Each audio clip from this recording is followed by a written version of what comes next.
You didn't say action. Hello, everyone. Thank you for hanging out with us today. I know a lot of you have probably been in and out over the last 24 hours. Thank you so much. We're very excited, and I know the five of us are honored to close out the 24-hour annual Geekly charity stream to benefit the Trevor Project. I don't have, Nika, you were saying before we went live, we hit the initial goal, the $10,000? Yes. Awesome. Yeah, it's $10,123.45. Oh, that's fun. You all are wonderful. Yeah. Thank you all so much. You are the best. We are in bonus time here, so let's have some fun. And I mean, this feels more important now more than ever. Yeah. Supporting organizations like this. But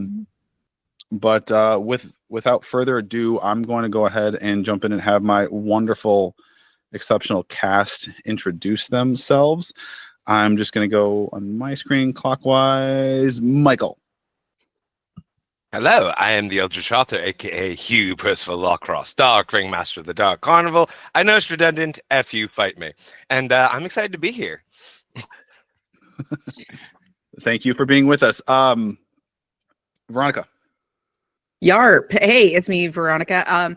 I am just writing in private right now, and putting together some serialized fictions to go out to folks at some juncture. So yeah, that's all I've been working on, you guys. It's so great to be here. My pronouns are she, they. And what else did you want from me? Is that all? Good. Thanks. Whatever you want to talk about. Do you want to tell the audience what your favorite candy is? You can, but we were talking about that before. I like sugar. just give me, put it in my veins. Nika. Oh gosh. Hi, my name is Nika. I am playing Ludmila. And our pronouns are she, her. I really like sour gummy candy. Wonderful. Patrick, were we supposed to introduce our character? Did I do no, something? you don't have no. Okay. No, you don't have to. I'll give you an opportunity. Oh gosh. Oh, I fucked it up. The curse. Oh, it's fine. You're good. And Omar. Hey everyone, I'm Omar, pronouns he, any. And Nika, I'm joining you. I'm diving in right with you. I'm playing Crete Driver. I don't care. Here we go. It's been 24 hours. Let's do this. A little bugbear paladin, he, him. And you know what? I'm going to say this for candy. I'm a sucker for candy with great packaging. And I love springtime candy because it'll there's little chocolate carrots that look as if you're a rabbit pulling them out of the ground. Perfect. Tell me a story with the candy. I dig that. And special shout out, you can't see him on the stream, but John Caulfield, the true MVP of this every year, who literally stays up 30 hours without sleeping and just makes sure that this all runs in the background. He is the best. Truly one of the most exceptional people, if not just in the Geekly community, in the whole world. I am Pat. I'm Pat Edwards. I am going to be running this game today. I'm a writer and professional GM and co-founder of Storytellers Forge, an indie production studio and publisher. Our latest book is Festival of the Forgotten, which Michael, the Eldritch Author, this is Michael's brainchild. And if you're on TikTok and you follow at Eldritch Author, if you don't, you should be. But this is Michael's baby that we've helped, my partner Rick Hines and Court and I have helped bring to life. Don't worry, even though Michael wrote most of the book, there's going to be plenty of surprises. Most of this is going to be Pat original, just in the world and the setting. I'm very excited for this. And my favorite candy right now actually is this Yum Earth jelly beans. It's this brand you can get online. My wife, my spouse, and I, we've been kind of on this kick of slowly trying to get, when it comes to consumables with our kids, plastics and dyes out of here at the house. And they don't do any artificial dyes in any of the candy or snacks or stuff to do. Yum Earth. And they're really good. Jelly beans are really good. Are those the snacks where it'll look like Swedish fish, but it doesn't have as much sugar in it and stuff? Or is that a different? Oh, these have plenty of sugar. Oh, okay. These got plenty of sugar. This little bag we're got not 11 making grams money of off sugar. Of this. You Oh, should not be sponsoring. No. Not, Okay. we're not No. sponsored. Oh my god. He's trying to get the snacks for the kids. He's like, give me that Hashtag not lifetime sponsored. supply. Hashtag could be sponsored. Yeah. Could be.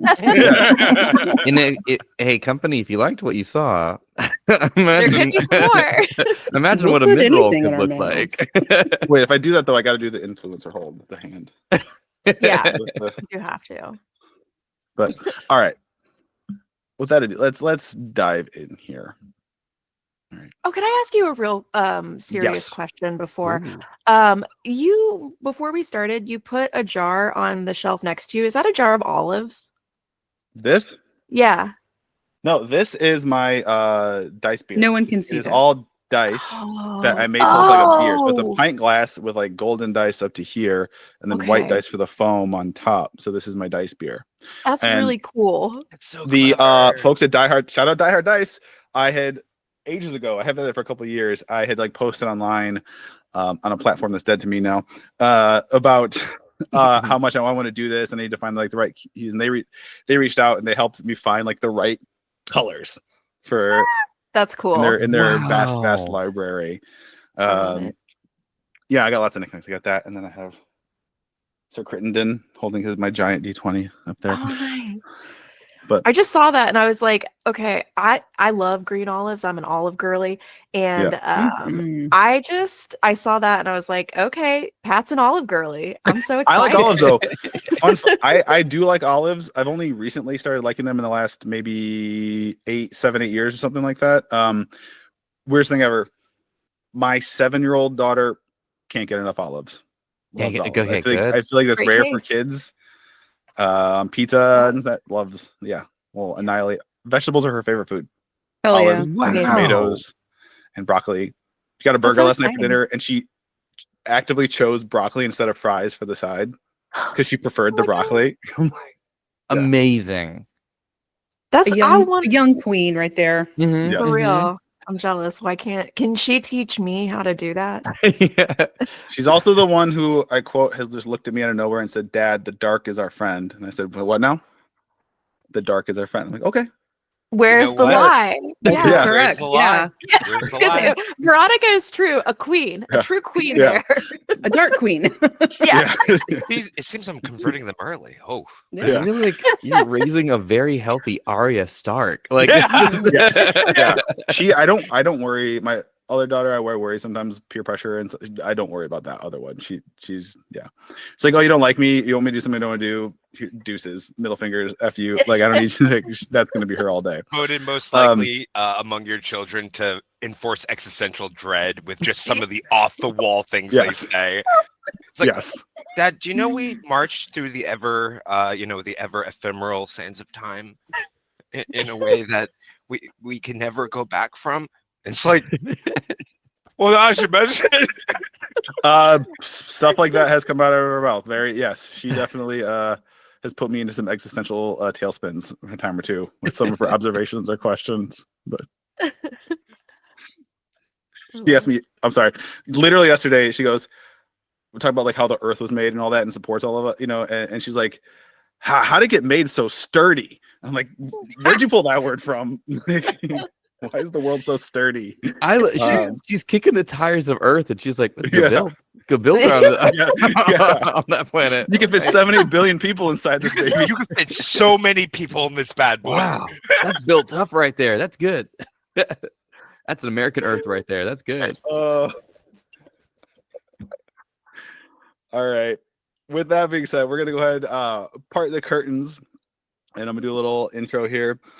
In the northern regions of the world, there is a vast stretch of tundra known as the Shadelands. On the western edge of this region lies the town of Luthorn. It is an industrial town, a micro hub of mining operations and factories. The frequent cold rain mixed with the heat exhaust from the factories creates a misty, tepid atmosphere. It is an exciting time in Luthorn as a carnival has come to town. For the past 3 days, residents of the town have been swapping stories of the sometimes fun, sometimes harrowing, always odd experiences they've had. And tonight is an exceptionally special night, as it is free concessions night. Corn dogs, popcorn, funnel cakes, Even the ale and mead are all free for the simple entry price of 1 gold piece. Where's the catch? We're going to zoom in now on the front gate. It's the northern gate at the north end of the carnival, and I'll describe what that looks like. And what you see is there's a big line of people, and they kind of have it segmented into groups because there's such a demand, such a rush. They're kind of clustering the people into little like boarding groups to enter the carnival. Okay. And if there's a group of, they're trying to go with like groups of 4 to 6, you all have found yourself next up to enter the carnival. And you 4 have been kind of put in the next entry group to join. It's evening. The sun is starting to set. There's torches lit throughout the carnival. Let's go around, and I want to describe this group of 4 strangers and what they look like that have been kind of just by chance put together to enter the carnival at the same time. Nika, why don't you start us off? Okay. I am playing Ludmila.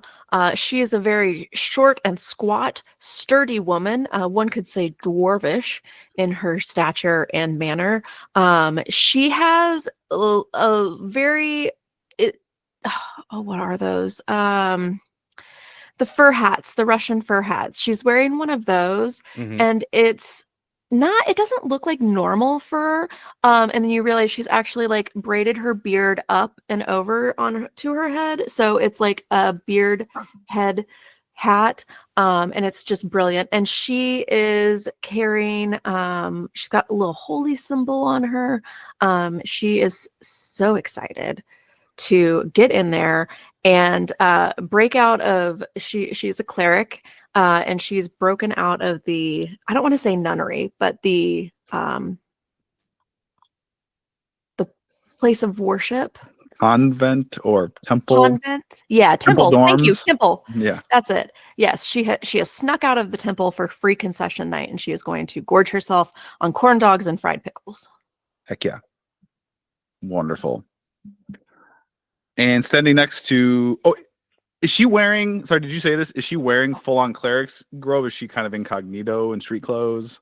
I think she's wearing her full-on cleric stuff, but she has, she is incognito because she's got some glasses on, but the glasses don't have glass in them.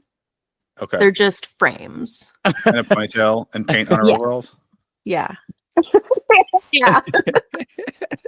She's hoping to be made queen of the fair. Omar, standing next to Ludmila, who do we see? A very, very serious, tall bugbear in unbelievably uncomfortable armor. I'm talking Batman not able to sort of turn the head kind of armor. Is Crete Driver. Crete stares around with cold, unkind eyes as he grumbles under his breath. I've been sent here to look for fun, and I will find it.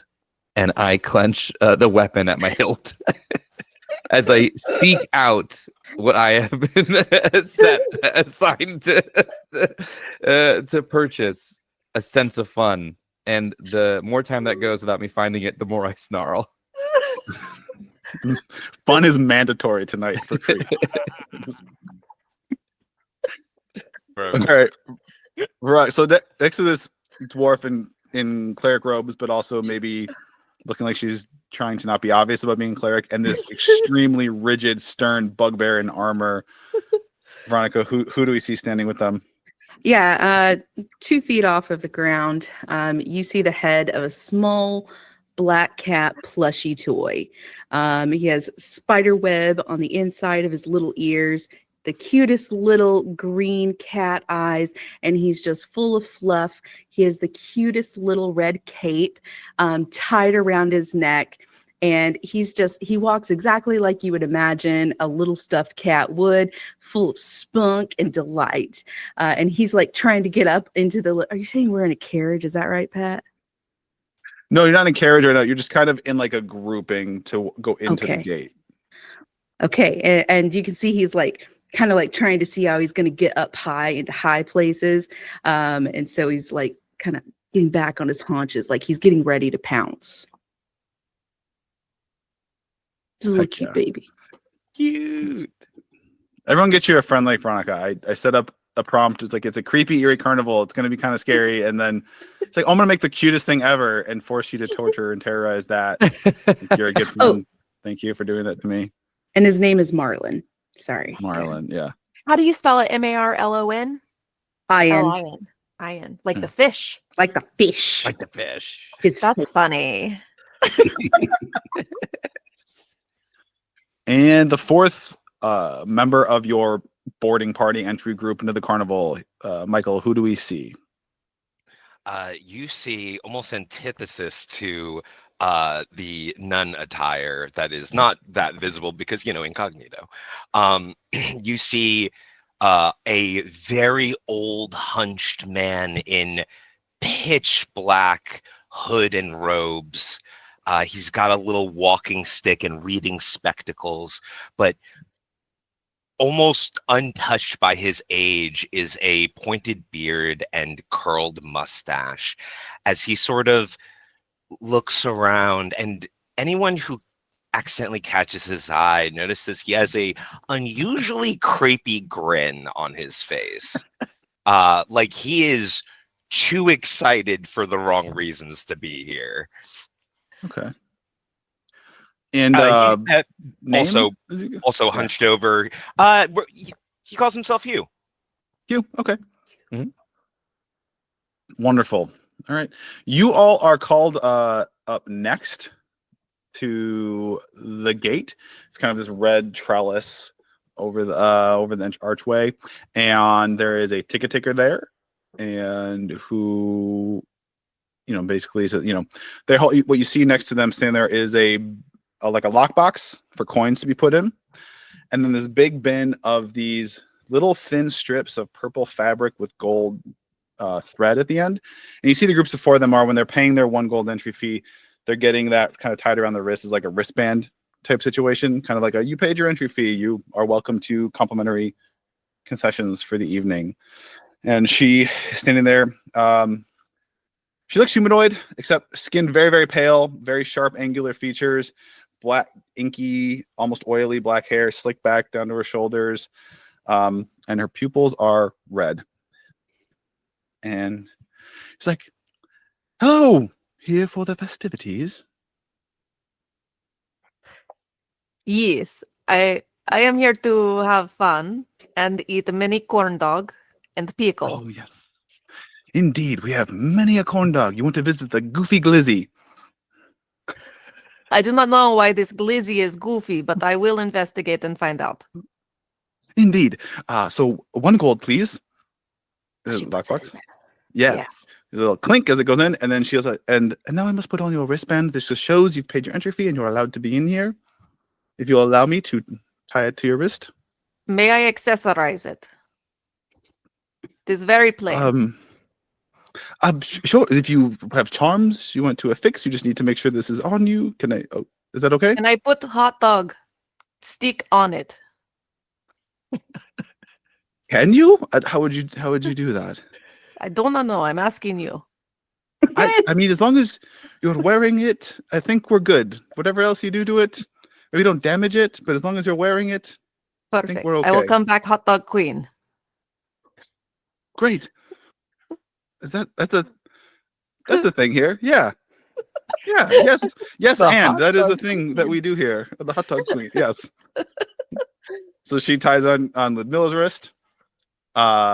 Next up. I drop the coin into the hand of the individual at the gate. My eyes are locked on the patron in front of me, Ludmilla, because you mentioned fun. And I walk forth with sort of like stepping forward before like a ribbon is like tied on. I don't know if that'll be an issue. May I quickly just put this on real quick, and then you can catch up to. I stop. I freeze, shoulders completely squared up, and slowly turn around with my entire body, which is the requirement of my armor. I beg your pardon. Little ribbon. I see you're very put together. I understand this is not regulation for your uniform, but I would love to. I just need to put this on you, please. I don't understand the symbolism of this piece of cloth. So the piece of cloth shows that you have paid the entry fee, which you have, and that you can have free fun. You can get free food and free drinks. Free fun? Free fun, yeah. I mean, technically you pay 1 gold, but after that, it's free beyond that. So I've nearly achieved my goal. If your goal is fun, you are in the right place. Wonderful. And a hint of a smile at the corner of my mouth. Wonderful. You may tie this upon my javelin. And I unlatch my javelin and hold that out. Okay. She does. Okay. I mean, you consider in the javelin, you consider part of your person, right? Like, yeah, your weapon is part of your person. It's an extension of you, as any good paladin, any soldier would. Thank you for this very fun conversation. And the pleasure was all mine. Thank you so much. And I turn back. The pleasure cannot be all yours if it is that I okay. failed. No, you know what? Let us share the pleasure equally with each other. You will take half of the pleasure, and I will have half of the pleasure for this interaction. What a pleasant conclusion. We Thank must you. enjoy the pleasure. Excellent. And I'll Wonderful. follow the aspiring hot dog queen into the carnival area. Hello, I hear you want to have fun. Would you like to find out this goofy glizzy? I would love nothing more than to learn everything about the goofy glizzy. I do not know why he is goofy, but I hope to taste his hot dogs. I will follow your lead. I'll come back to the directions for the moment. She's gonna turn back and look down and see Marlon and go, "Oh God, can I just put this on you, please? Is that okay? Can we? Do you have a gold? Hi. You have to tie it around my neck because I have just cylindrical arms. Sure, absolutely. I'll be very gentle." She does so. Takes your coins, so you don't have to, because the table's like 4 feet off the ground. Actually, it's a really high table, 3 feet off the ground. Actually, can I just kind of ping it on the table so that it just pops into the thing? I'm Sure. quite dexterous. Okay, great. I'd love to I mean, roll do a you sleight wanna of roll hand for to it? get that back. Yeah, Yeah.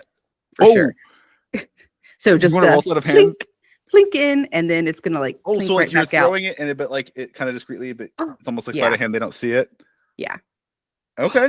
Roll sleight of hand. That's an 18 for me. Right out the gate. Be with the trickery. I see it is. Yes. So Marlon successfully. She doesn't know. I think she's still a little.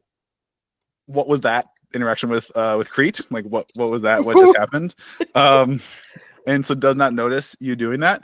But nevertheless, she believes the gold coin's in there, and she puts the ribbon around your neck delicately. And finally, our elder gentleman, Hugh. He's like, "Hello, sir. Welcome. 1 gold, please, and I'd like to please put this on you." He reaches into his robes and ping. Hold out his wrist, like very shakily. Even more delicately than on Marlon, she ties it onto Hugh's wrist. Like, I don't want to break this guy's wrist by accident.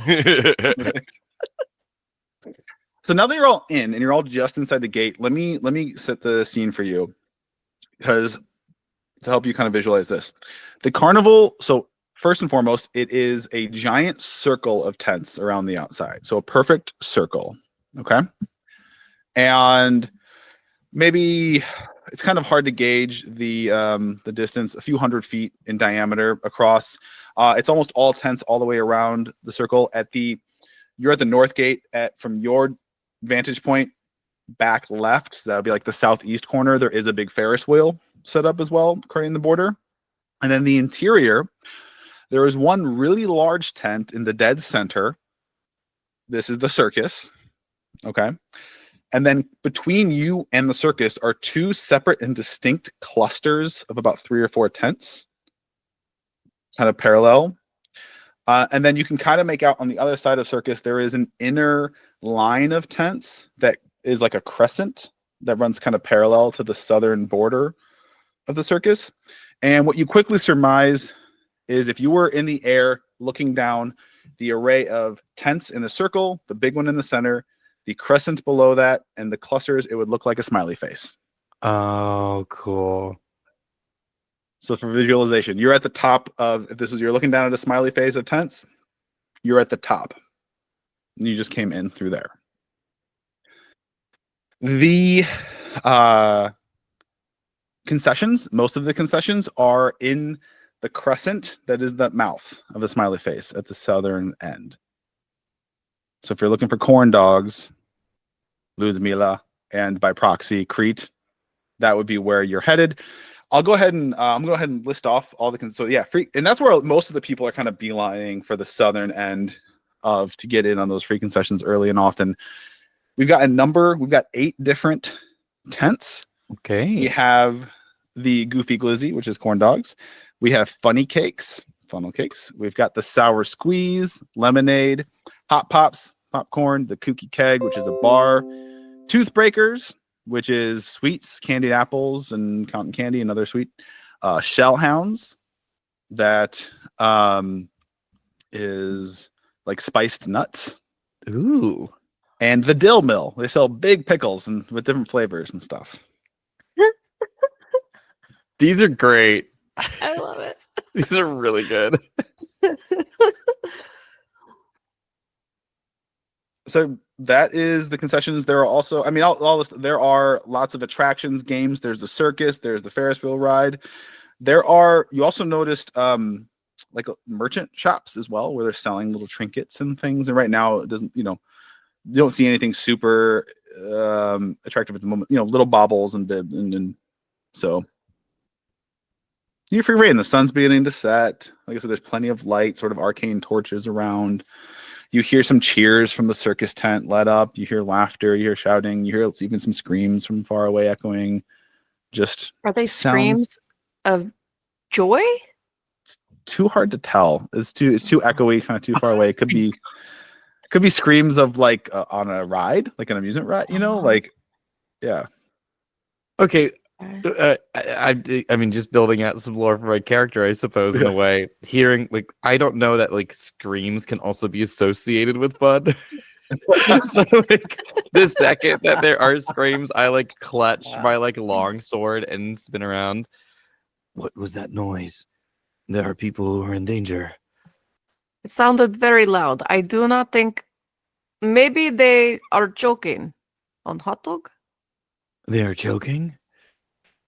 Maybe not, because if they choke, how do they scream? The logic compels me to assume they are not choking. Nonetheless, I hear screams. I must investigate. I will follow. Let Wonderful. us haste. I cannot cast haste, but let us make haste. Great. And I loudly I have disadvantage on stealth because of this armor. So just very loudly with like my shield out, I jog in the direction of the screams. I follow. That would And be so you're gonna go kind of at a right diagonal angle so looking at a map bottom left, you're gonna come southwest. Mhm. So Crete and Ludmila are heading that way. Marlon and Hugh, are you just staying with the group you were paired with? Or are you going to go off and kind of do your own thing do a little exploring? Do you have anything in particular you want to do at the moment?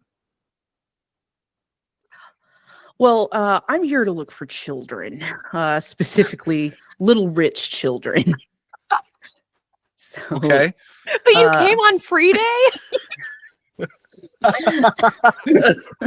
Listen, I don't walk really fast, so I got You've here. been when trying I to got get here for 3 days. You started at the north end of town 3 days ago. I They got had Rich wet Kid Day 2 once. days ago. And Okay. Yeah. So Go ahead and roll. We're just gonna have some periodic. Go ahead and roll some perception or investigation, whatever you prefer, to see if you spot any kids that look rich. how's a 6 for you? Just peasants everywhere right now. I hate children. So with that, I'm not seeing any kids around. I might as well go see if there's like the screaming is going to lead me to someone like maybe Yeah. a damsel in distress who really wants something to hold on to. Yeah. All these kids are wearing like boots and overalls and stuff. There's not a scrap of frilly lace or an ascot in sight. Little Well, it's Kitty, not maybe there are rich kids closer this way. Could you hold me, please? I would love nothing more than to hold Kitty. You are void of everything, little black cat. I'll actually just like jump up into her arms. Like, Oh Okay. my god. I let's love fucking it. go. Crete, roll insight to see if holding this animated living plushy cat looks like fun. Okay, here we go. Insight -1, so I'm hoping for something. Oh, I'll say though, I rolled a 19, so it's 18. 18. That looks like it might be fun. Ludmilla is giggling. Hee hee hee. Bossy Kitty. The noise that you're making. In assuming this is a communal experience of joy. Hello, small creature. Hi, What is your name? my name's Marlin. I am Could we- Crete. Crete, good to meet you. My name is Ludmilla. Can I call you Little Kitty? All right. Perfect. What is your aspiration for this evening? To rob, to find a little kid to go home with. Oh. Why do you want to go Then- home with little kid? Little kids have rich parents. I think there's some that is required. Hello. I didn't see you there. You three are fascinating. You look like the thing. Death. Yes. Oh, yeah. Thank you. I did decide to groom myself a little bit in the chin this morning. Yeah. Mind if I join you, whippersnappers? Would you like to have hot dogs? Do you want to be hot dog king? Or find You would like to children. be pickle king? I would love some hot dogs. Yes. Yes. Hot dogs. And as you laugh, also Crete, assuming that this is a genuine expression of joy, laughs along with you. I like your laugh. It's contagious. We can This- get a medic Are you- here. Are you sick? Oh, don't Velveteen Rabbit me. No, I- Oh no, Burn you. I'm as spry as the day I came out of my mother's womb. Yeah. That's what they say, right? That's normal. Hot dogs. I have not had a hot dog in a long time. A very, very long time. Yeah. Same. I have not had hot dog since I came from mother's womb, as you say. I am very excited for first time eating hot dog. I was born to a litter. What does that mean? Do you have trash parents? Crete absolutely squares up. You insult my heritage? What? No. My father, he was trash man. It's very respectable. He clean up village. Oh, no. The function of my parents was not to gather repose. I apologize for any transgression I made in that assumption. Shall we continue over to the hot dog area. Oh, you are And all the just screaming great. children. Yes, and the screaming. Yeah. Secondary priority. Hot dogs. Yeah. Yes, the screaming. You're right. No, first we must find if anyone is in danger, and then Well- after that. No, damn. Hold on. Actually, I- hold on. Time out. I was sent here to get a sense of fun. Should I not investigate the screaming? Should I instead ignore the screaming and go get a hot dog? Oh no, you'll find plenty of fun here. You'll find so much fun. A lot of people say that, but so far we have only heard screaming. Oh, they're all right. That's Okay. good enough for me. His smile does not make it convincing. He also doesn't stop smiling. Okay, possible danger or investigating the hot dogs. I'm I gonna think- make Luckily, they're in the same direction. I'm What gonna if make we an stop exec- for? Mm, mm, Go ahead. yeah, No, ahead. you. No, please, you. by all means. No, someone choose What it. if- Someone choose. What if we stop for a hot dog to make sure we are fortified before we investigate Scream? Yes, that's Best agreeable. of both. Oh boy. To the hot dogs it is. Sorry, I hijacked this with hot dogs. So you all head in this direction. You're in. We're gonna use you're up at the kind of top of the head of the face, the smiling face of tents. You go past the cluster of tents that would be like the right eye, right around the western side of the circus tent. This is the nose, and you see the edge of the smile. That's the row of concessions, and before you even once you get past that cluster of tents, that's like the eye. You see the tent with all the hot dogs printed on it and the corn dogs, the goofy glizzy, and there's a silly face, big goofy smiley face sign on there. Just past that, on one of the big tents that kind of ring, one of the big, that ring the whole, you see the source of the screaming. And fortunately, it looks like it's just an attraction. It's basically griffin drop, where griffins fly you up really high and then drop you and then catch you before you hit the ground. Do they catch you always? So What the far, So far. Would They're it not tuckered ruin? out. Would it ruin everything, Pat, if Crete does not comprehend this as a game?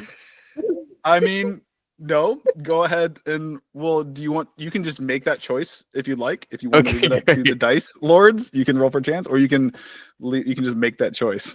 Great beasts, and I will just start sprinting as fast as I can, which I think is so 30 speed towards this attraction. Okay. I'm gonna pounce off of Nika's Ludmilla. Ludmilla. I don't know. I'm I gonna could've say it just like that every Have time. my own name. I'm gonna pounce off of her and onto the shoulder of Crete so that I can maybe be there in case we save a child.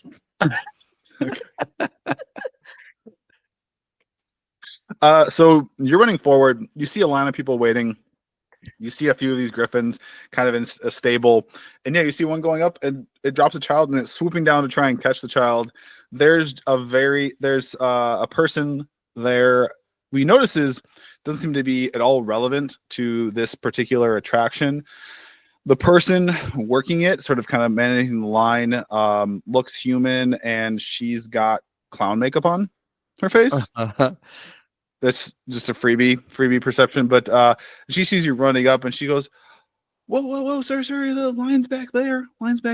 You gotta go, wait in line, wait your turn if you'd like. You'd probably have to take that armor off, though, for the griffin to carry. These aren't the biggest griffins, they're kind of smaller. You just gonna run through her, or what are you gonna do? Yeah, it's sort of like push her out of the way a little bit. Okay. And pull up my crossbow. Yeah, I'm gonna pull out the crossbow. Move aside. Someone is in need of salvation. And I'll train the crossbow up at one of the griffins. Okay. She's gonna kind of fall and stumble. She's like, sir, no, I mean, this is no, everything's under control. The griffins catch them. It's a thrill ride. It's a thrill. Everyone, ask all these people. I turn. I mean, the bit's funny, but I'm not going to burn a high level spell slot. But I want to cast Zone of Truth. But I'll save that, and instead I turn to everyone. I don't understand. You all voluntarily experience this danger? There's this one of the thickest, stoutest halfling men you've ever seen, kind of near the front. It's like, yeah, buddy, and I've been waiting here 20 minutes already. You go wait at the back of the line. Quit cutting. Quit cutting. Marlon, Yeah, I don't understand. Oh, well, it's a real no cutsies kind of culture here. I No, imagine it's also a no take backsies. I mean to say, I don't understand the waiting for time to be dropped in this manner. Oh, I'm going to point my one arm, my cylindrical arm, towards the end of the line.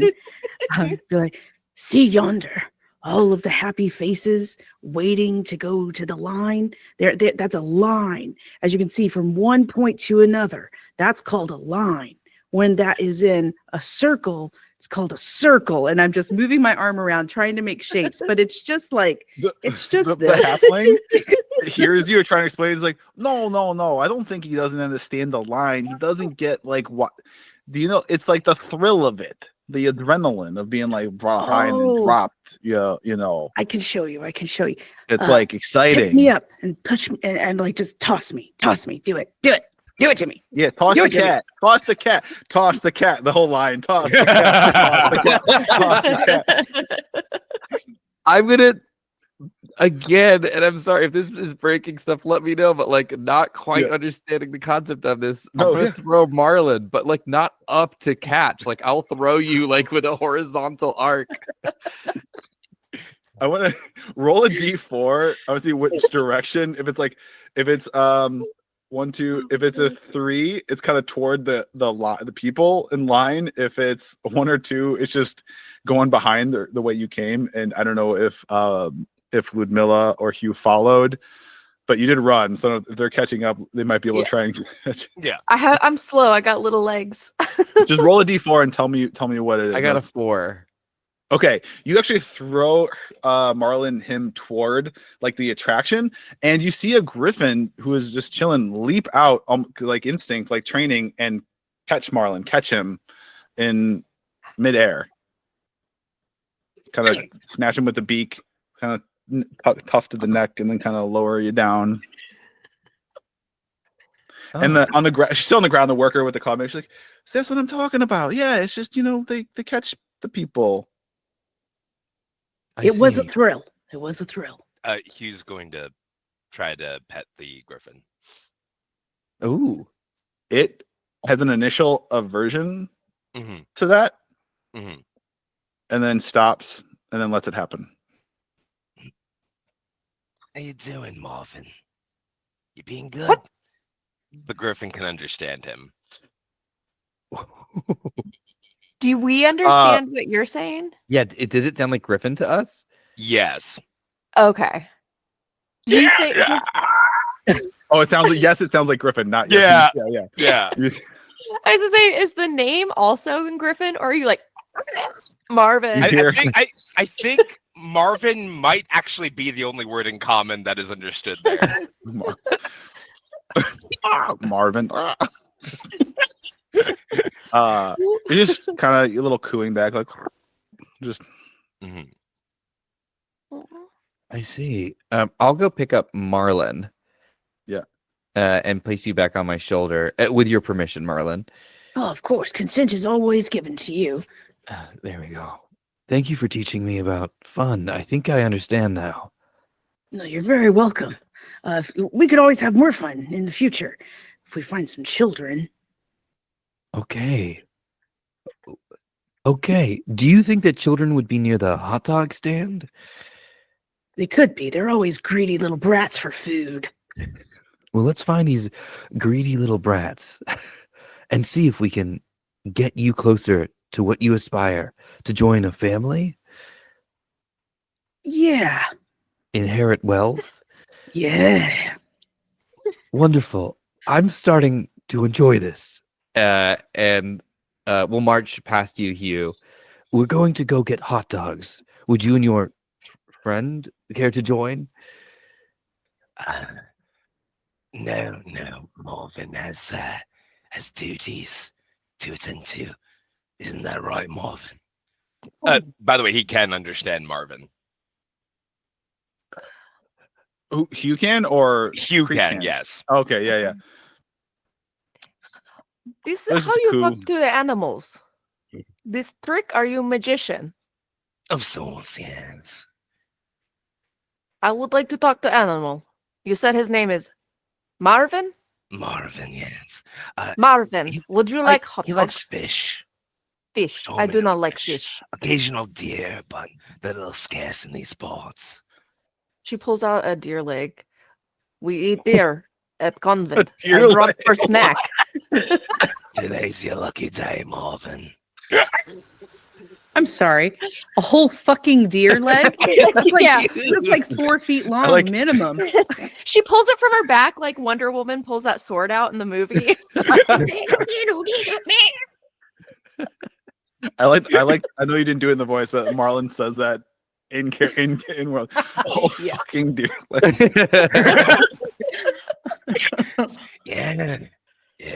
Yeah. Marvin, are you all right with feeding, like letting her feed it to you? Is what he's asking, Oh. Marvin. She just holds it out. Dead face. She looks at you, like Hugh. She'll look at Hugh, and then she looks at Marvin and the leg, and then back to you, and just makes the eye triangle between the three. Oh, it's entirely up to Marvin, isn't that right? Marvin, without just snatches it right out of your hand. Just starts going to town on it. Amazing. Marvin Guys, is. Go on. Marvin is. Oh no, he is friend now. We have bonded. Oh. Okay, I just want to remind everyone that this is a no cutsies culture, and we are absolutely cutsings. the attendant, she's gotten back up. She's like, "Thank you. Yes, I do need to ask you all to either get in the back of the line or maybe try another. I heard hot dogs. I heard good. It's right there, literally right there. I can see it right there. You can go get corn dogs, hot dogs, other kinds of meats. Do you know why the man is goofy? Why are his glizzies silly? Because we're at the carnival. Everything here is silly and fun." And she smiles, but the clown makeup's really making it a Really little bad eerie. clown makeup. It's really bad. It's really sloppy. Yeah.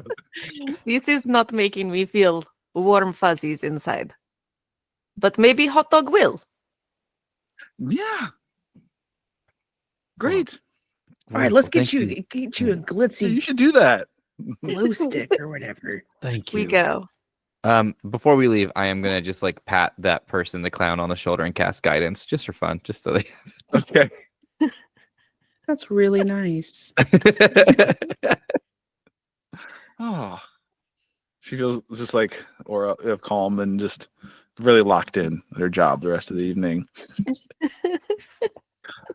So the hut's right there, and there's all manner of meat on stick. There's classic corn dog. There's different flavored corn dogs, like corn dog with curry in the batter, spicy ones. Like the Korean corn dogs too. Yes, Mozzarella stick with yes. potato. Yes. Oh yeah. Mm-hmm. Yep. I want There's all. one. One of the There's three. one. It looks like a crossover with the Goofy Glizzy and the dill mill, where it's like a hot dog inside of a hollowed out giant pickle that's then wrapped around in dough and fried. So it's Guess like the fuck what? That's real. That's a fucking it's real not. thing. that's a real thing. That's and a I've had real it. fucking thing. I That's a want real it thing. so bad. I want to eat one of those. Oh my god! I was like, Pat, I need you to stop it because this is getting real, That's- real fucking I wish delicious. I could take credit for big braining that. That's a real thing that exists, and I've had it, and it's good. Holy shit! How was it? Was it delicious? It was good. It was really good. Yeah. Where'd you have it? Was it at like a Character. state fair? Or did you get it like at a Disney? Anyone who knows the littlest thing about they're in the boardwalk. In the boardwalk section of Disney World, there is a corn dog hut on the boardwalk, Mhm. and they have Korean corn. They have like 6 different kinds of corn dogs, and that's one of them. Yeah. I'm sorry. I have another follow-up question because I always Yes. wonder this. You guys, you don't live next to Secret Disney. You guys just get No. to travel. Okay. Yeah. I thought I was like so confused on where you lived because I was like, I'm Yeah. pretty sure Pat lives here, but then I was like, he goes to Disney. Is there Disney near? Yeah. Okay, that's awesome. Yeah. I love it. I'm I jealous. mean, yeah, I was. my spouse is. I mean, I've adopted it, but yeah, Yeah. it helps that they have the Star Wars stuff now too. But It'd be so Yep. funny if there was a secret Disneyland that was just like Yeah. we're not allowed to really talk about it, but there is a secret Disneyland right next to you. It would. Yeah. If It you would don't- make that. You're not allowed to amazing. know about it if you don't live in Ohio. Like, you know? I was gonna say it would make the best state even better. You're not allowed to know about it. Not me They're about gonna kick to- me out. They're gonna evict yeah, me from Not the me state. about if to they're- make my joke of what the state that doesn't exist, and then a fan of Ohio is actually in the call right now, and I'm just like, oh, I can't make that joke without it being mean. You're not supposed to know we don't exist either. I get so That's- much hate for loving Ohio. So, but I live in Missouri, so Right. Yeah, I mean, All like in good almost fun. anywhere's up from there. yeah. So Hugh takes like the biggest of these corn dogs, right? The one that you Yeah. described. And he takes one bite and then he's stuck. Not physically, he just seems to freeze. Are you okay? Is it that good? Did he? He's frozen. Oh, Okay, just glitch in the matrix. oh, And he starts like just going to town like a rabid animal on this drumstick of a corn dog until it is completely gone. He chucks it and grabs another one. Quite the appetite. this is corn dog king right here.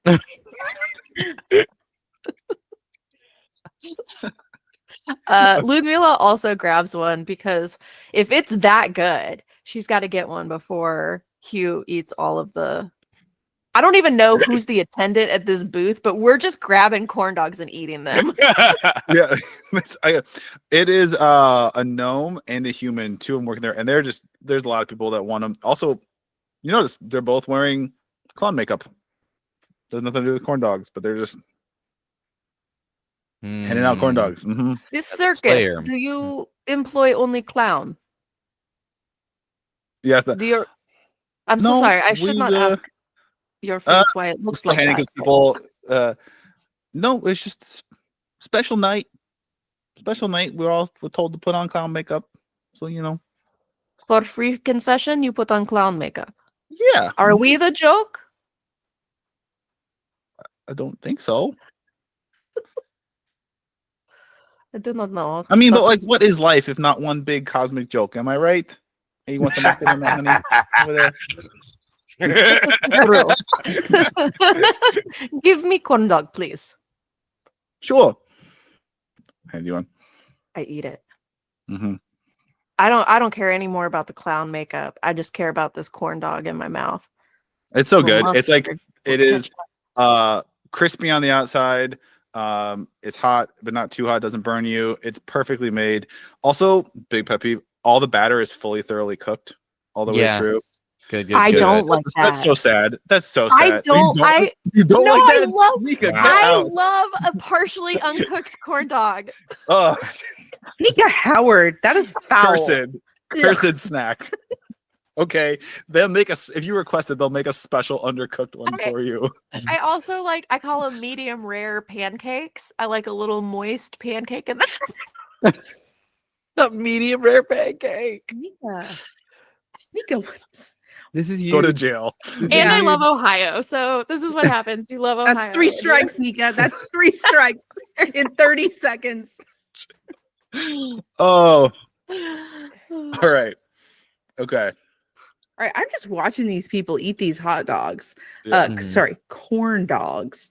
And there are just people around us in clown makeup. As a stuffed animal, I have been to many a carnival, many a fair, many a circus. Not everyone wears circusy clown makeup. Mhm. So I would like to roll an investigation to see if like I see any like weird ingredients or anything in the like little hot dog cooking station. Any weird ingredients? Okay, go ahead. Yeah. Yeah, 17. Okay. You don't see anything out of character. You see, just big. It looks pretty clean, pretty sanitary, but just big bins of the hot dog links that are cooked, a little reddish to them. You see batter, and you see different batter just keep being kept hot, ready to dip. Different color batter for like the different flavors, the different seasoning ones they have. You don't see anything crazy. Great. I would like to ask if I could come learn how to cook a corn dog because I can't eat. So You wanna cook? I mean, can you hold the? Well, I mean, like, just rude, let but me, not, let me ratatouille you and get up on your head and just like, I'll just hold your hair while you cook. I think it could be a lot of fun for everyone. I'm a little on. afraid of when it comes to the fry pot. We dip it in the boiling hot oils. That's fine. I'm all stuffing. It's okay. It's good. What? I gotta get a little. No, wet for with me. oil? I'm worried about for me. Like you're gonna like yank on my hairs, and I'm Don't gonna, worry like, about you. That's crazy. roll persuasion. The absolutely. I Let's will. go. 19. 19. Meets it. Sure. This and it's the gnome too, by the way. So it's just this about the same height as you that you climb up on top of and All right. Well, are ratatouilleing and you make a corn dog. You put guys, the link on the stick, you dip it in the batter, you dip it in the fryer. Being a creature of chaos and destruction, I have caught on to Omar's little tick here. Or not Omar's, sorry. Crete's little thing. And as I am directing this person by the hair over hot oil, I'm going to say, this is so much fun. Are you experiencing fun? I'm delighted. I turn to the human. May I puppet you in the creation of these corn dogs? Make a persuasion roll. DC 20 is Persuasion? Can it be intimidation? yes. I'll let you roll whichever one's better. Yeah, roll whichever one is better. And it's actually no intimidation. We're gonna lower that to a DC of 15. You're joking. I rolled 16. I'm not kidding. Okay. They're like, he's like, sure, mister.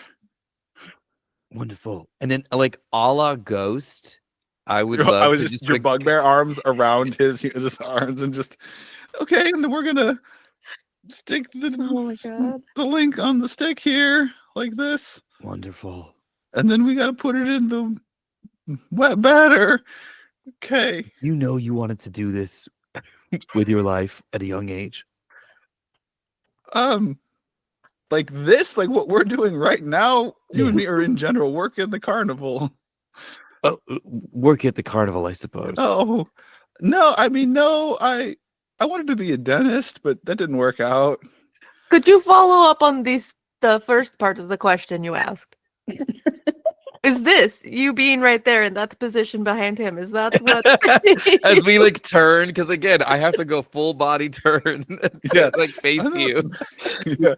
So I like Crete turns and by just proxy of your mass forces him to turn like just like a puppet. Just, we gotta get this in the fryer. It's dripping. let's do that. But first, I would like to wave to my friend Marlon and turn again and fire other like 270 degrees and wave both our arms. Okay. Hi. I told you this was really fun. Are you having fun? Yes, and I'm learning quite a bit about the culinary arts as well. You see, so there's like there's like the counter where people come up and get them, and there's like the little opening on the side of the counter to come in the back. There were two people working there, so there were two lines of people getting corn dogs. A third line has formed of people that apparently want to also like co-make their own corn dogs. I'm just assuming. Oh my god. Great. We made our own line. I understand. Lines are when people form in a sort of zigzag manner and wait for somewhere between 0 to 20 minutes for a thrill. That's Are right. you being thrilled right now? I ask the human that I'm puppeting. I'm gonna roll to see if he's being thrilled. Kinda. This is sure gonna be a story. Hugh is watching this, and he is at some point in the middle of all this procured a massive tub of popcorn, and he's just shoveling it, like gorging himself on this popcorn, and he freezes. What time is it? Marlon's gonna look up like at a watch, but there's no watch there, and just be like, I think it's time for more fun. More It- fun. I It love is- your chaos, but that is not my question. I'm gonna I- look around.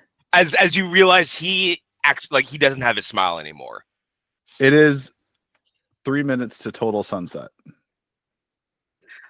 It's 3 minutes to total sunset. I can tell because I'm a black cat.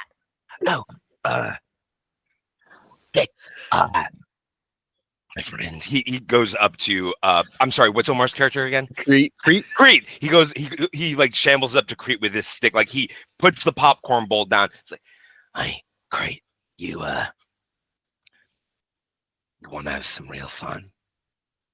I let go of the about to human be a lot. instantly. Okay. It's about to be a lot of fun in 3 minutes, but we can't have that kind of fun out in the open just yet. I am very patient. I one time waited 10 minutes for a horse. Excellent.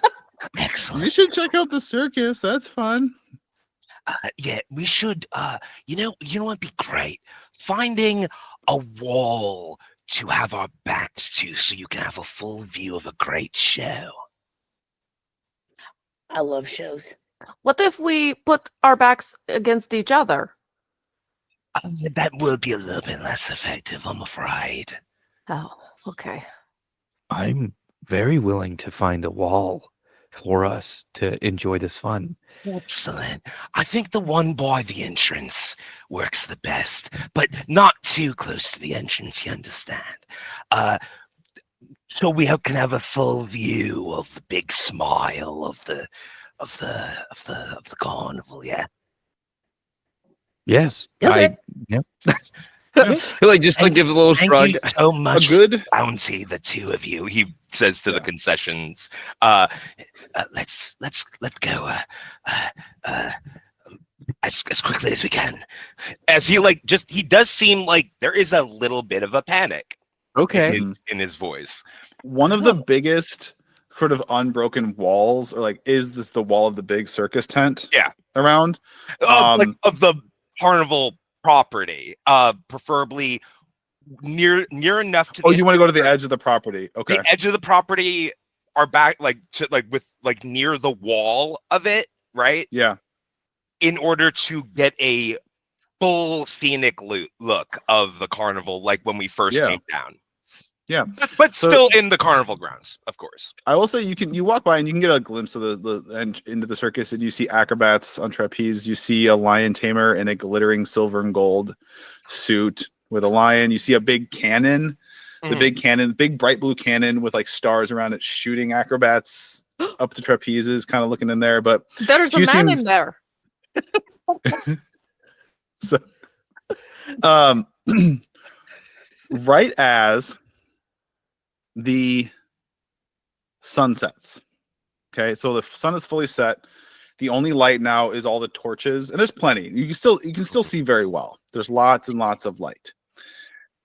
But it almost feels like the chatter of the crowd kind of dies down, and then these spotlights appear, pointing up in the sky. Kind of, you don't even know where they're. Just 4 beams of like bright light, and you see this figure swoop flying into it. And it looks like kind of humanoid in shape, but with like a hog face. Almost like a hog face, tusks, like a warthog face, tusks, two little Okay. horns, two little curly horns coming out of its head. It's got wings, and it's wearing a tuxedo jacket with long tails, longer than its body, and it's flying, holding a big megaphone. And it starts to speak. It starts, and then, hello, welcome one and welcome all to a very special event here at the Dark Carnival. My name is Sweetbread, and I'll be your guest MC for the evening. Your usual host, Bark the Barker, is taking a much-needed night off. I would just like to say, best of luck to all of you. And now it's time to begin the Clowntown Lockdown. Have fun. Oh, fun. Good. I am excited. And then you see a couple things happen all once. All of a sudden, the sky, there's like plenty of lights. You can see all of a sudden the sky is filled with dozens upon dozens upon dozens of balloons. And they're just kind of floating, sort of drifting about, kind of staying anywhere. Some of them are going up maybe 15 feet above the ground. Somehow they're just like perfectly staying. They're not flying up into the sky. Some are maybe 10 feet off the ground, and they're just tons and tons and dozens of balloons. You start to see coming out of the woodwork, people are kind of, oh, look at that. Yeah, look at that. You start to see these little things walking along, these little red chickens. They look like red chickens with really long necks, and the necks are kind of flopping around, kind of like they have no control over it. Like there's no bone or anything showing their neck. Oh, but like animated rubber chickens. Yes. Okay. Mm-hmm. But they're red, and they're just kind of again, dozens and dozens of these just walking around. People are kind of like, oh, hey, and like some are like throwing popcorn. And again, the head's kind of long, and they're having real trouble. Like they can't even like really control their head or neck. It's just kind of, and then you hear this almost cacophony of like clicking,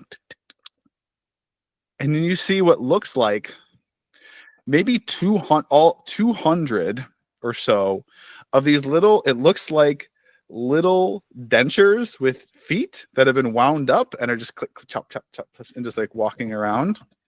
And people are kind of laughing at that. And these clusters, it's almost like they're kind of gravitating towards people in little groups. Okay. And then you see the Ferris wheel is actually stopped. You know, even there's people on it though. You see like some of these clusters of balloons are starts like drifting toward the Ferris wheel and the people on it. People are laughing. And then Don't touch anything. What? And then there are Touch anything. screams start happening from around the Ferris wheel, where and around there's the carriages of people, and one of them is completely covered in balloons, and it's screaming. They're screaming.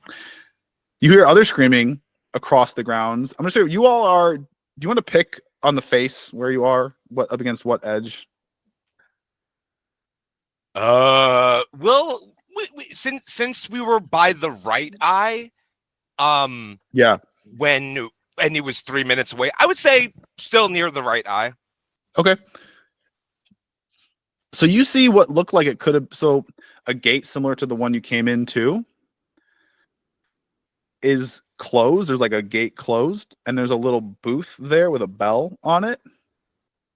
But then you hear more screaming on the ground level, and you see the little chomping denture teeth, the chatter chomps, are actively biting people. This does not seem like fun. This seems like that booth worker's dream. They can be dentists now.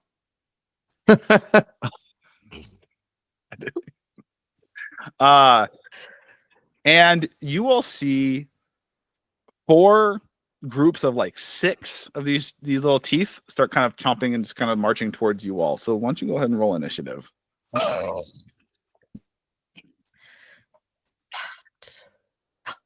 I got a 20. 15. Whoa, damn. Crete is ready for fun of battle. Crete, you said a 20. I'm a 21. I got a 15.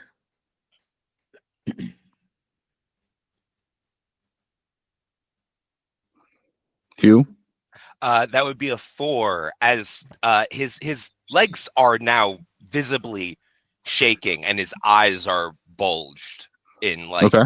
what all of you recognize as fear.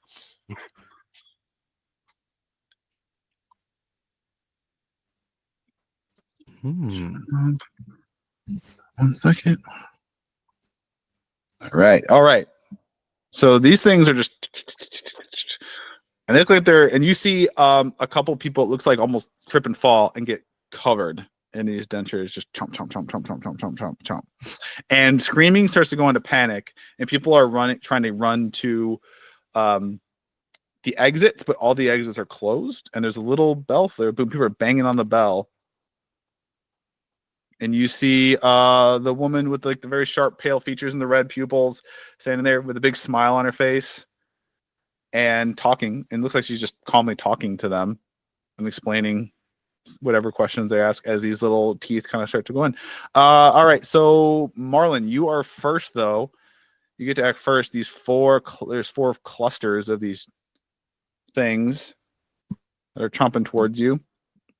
All right. So am I to understand that these are like actually biting through people, or is it just painful? You know, Is there remember how I blood? said, I'll give you, you know how I said someone fell and they kind of like covered them? Yeah. You see that like swarm of like 20 of these things disperse, and that the body of the person's gone. There's no one there. Ah, Oh my great. God. Okay. Not even bones. There's nothing left. There's a blood stain. Great. So I would like to take out some daggers and just try and pin some teeth to the ground. So I'm just going to pin the ones that are closest to us, if that's all right with you. Yeah. All right, cool. Oh, sorry. I clicked off of my thing here. That's cool. That's cool. Don't worry about it. It's cool.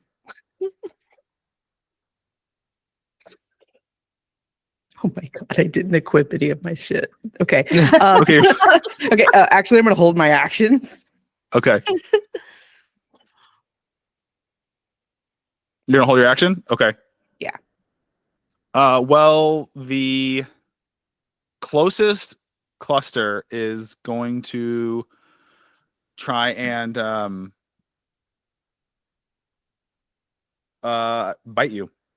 Oh, also, I'm on top. I'm still on top of someone. Oh, you're still on top. Okay, so Yeah, they're yeah, gonna yeah. try and bite at Crete. Good thing. All right. Actually, I'm sorry. I equipped now, so we can just go ahead. I can do my thing. Different. If you have any, want to do hold your action, but I'm assuming a 10 does not hit you, Crete. That's correct. Yeah. So they're just kind of, there's like a group of 6 of them just kind of nibbling at, trying to get at Crete's, but your armor is protecting you, and they're just, you're like the clinking of the teeth on your armor, and it's going so hard. Some of these teeth, because of your, are breaking on your metal armor. You see like it chipping off and breaking. Marlon, do you have a held action or? Yeah. So just because they're attacking my friends now, of course. Yeah. Now I'm gonna throw a dagger at one of them. That's an 18 to hit. Okay. Yes, hits. 5 damage. Okay. I'm doing You another in this one. cluster of 6. You like the dagger shatters one completely. It's down. Okay, great. And then I hit another one with another 18 and 6 damage. Great. Another one shatters. Broken. As my action, I'm going to pounce down, retrieve my daggers. Okay. Until I'll be on Great. the ground. Preet, you just witness all this, these things chomping at your booted feet. You see your friend Marlon throwing daggers and breaking them. Marlon, is this the same thrill fun as the Griffin ride? Marlon's head is just going to turn around and huge smile. Yeah, buddy. I'll partake in the fun. I am just gonna like try to stomp at one of the teeth that's right by Marlon. Okay. And I'm just gonna go for an unarmed right now. Yeah. 19 to hit. Yep. Great, that's just a 4 damage. It's enough. You shatter another one. And great, I'll just do the attack again. I get to Okay, yeah. Let's go. Here we go. That's an 8 to hit. Their AC is 8. I'll tell you right now that it hits. Yeah, so I just like stomp to the teeth. Yeah. I could Just see how smash. this is, entertaining. And that's There's it for my turn. another. Yep. There's another group. They are going to. Hugh, you have a group of 6 that come and try to nibble at you. It's a 14. No. No. All right. It is Ludmilla's turn. As he is now like batting them all away in a way that like his little walking cane shouldn't be able to like just easily swat at them. They're still trying to get to him, but he's just like kind of keeping them away. Sorry. So real quick, backing up, you, Marlon and Crete, you notice something with the of the 4. Like whenever you kill one of these, there is this tiny little poof of confetti in a single like kind of a pinkish purple ticket, kind of drifts Ooh. to the ground for each one of them. So there's 4 right now that have little ticket that has like fallen on the ground. Because I am closest to the ground, I will pick up all 4 and I will turn around and like hand up the 2 tickets to my friend Crete. Yeah. Do you want your tickets, or I can just hold them for everybody? Yeah, why don't you hold them and we'll see what prize we get at the end of this. Okay, I rip open a seam, stuff them in me, and then yank that bitch back up. All right. Ludmilla, it's your turn. Okay. I will cast bless on everyone, so then everyone can have a d4 to add to their attack roll or save. Sorry, we cut out what? Oh, casting bless on everyone. Okay. So they get a d4. Great. And that's my turn. Wonderful. Okay. Hugh. So there are 6 in front of Hugh, right? Yes.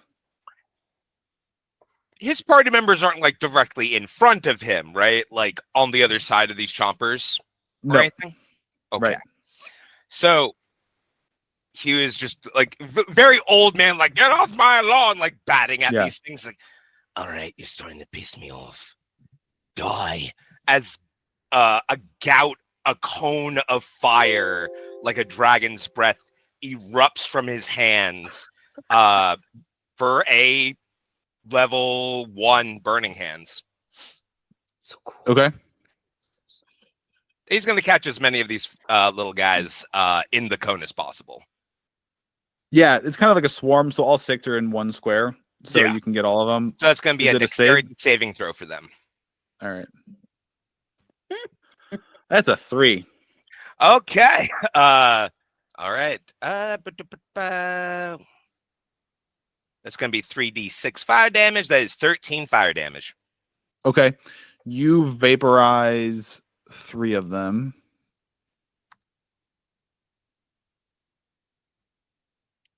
Just burn up, and then confetti and 3 tickets. Yeah, and he's going to see the 3 tickets on the ground, turn to the party. Deal with these guys. But make sure to pick up the tickets. It's important. And that'll be his turn. Okay. 2 more of these have to go. The ones that were attacking you are going to try and get you. Does a 17 hit you? Beats it. Ooh. Right. Luckily, though, they are.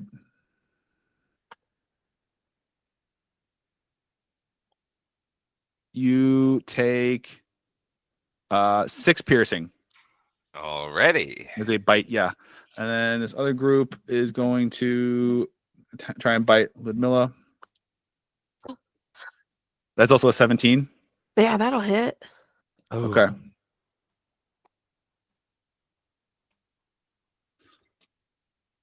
That is 8 piercing. Wow.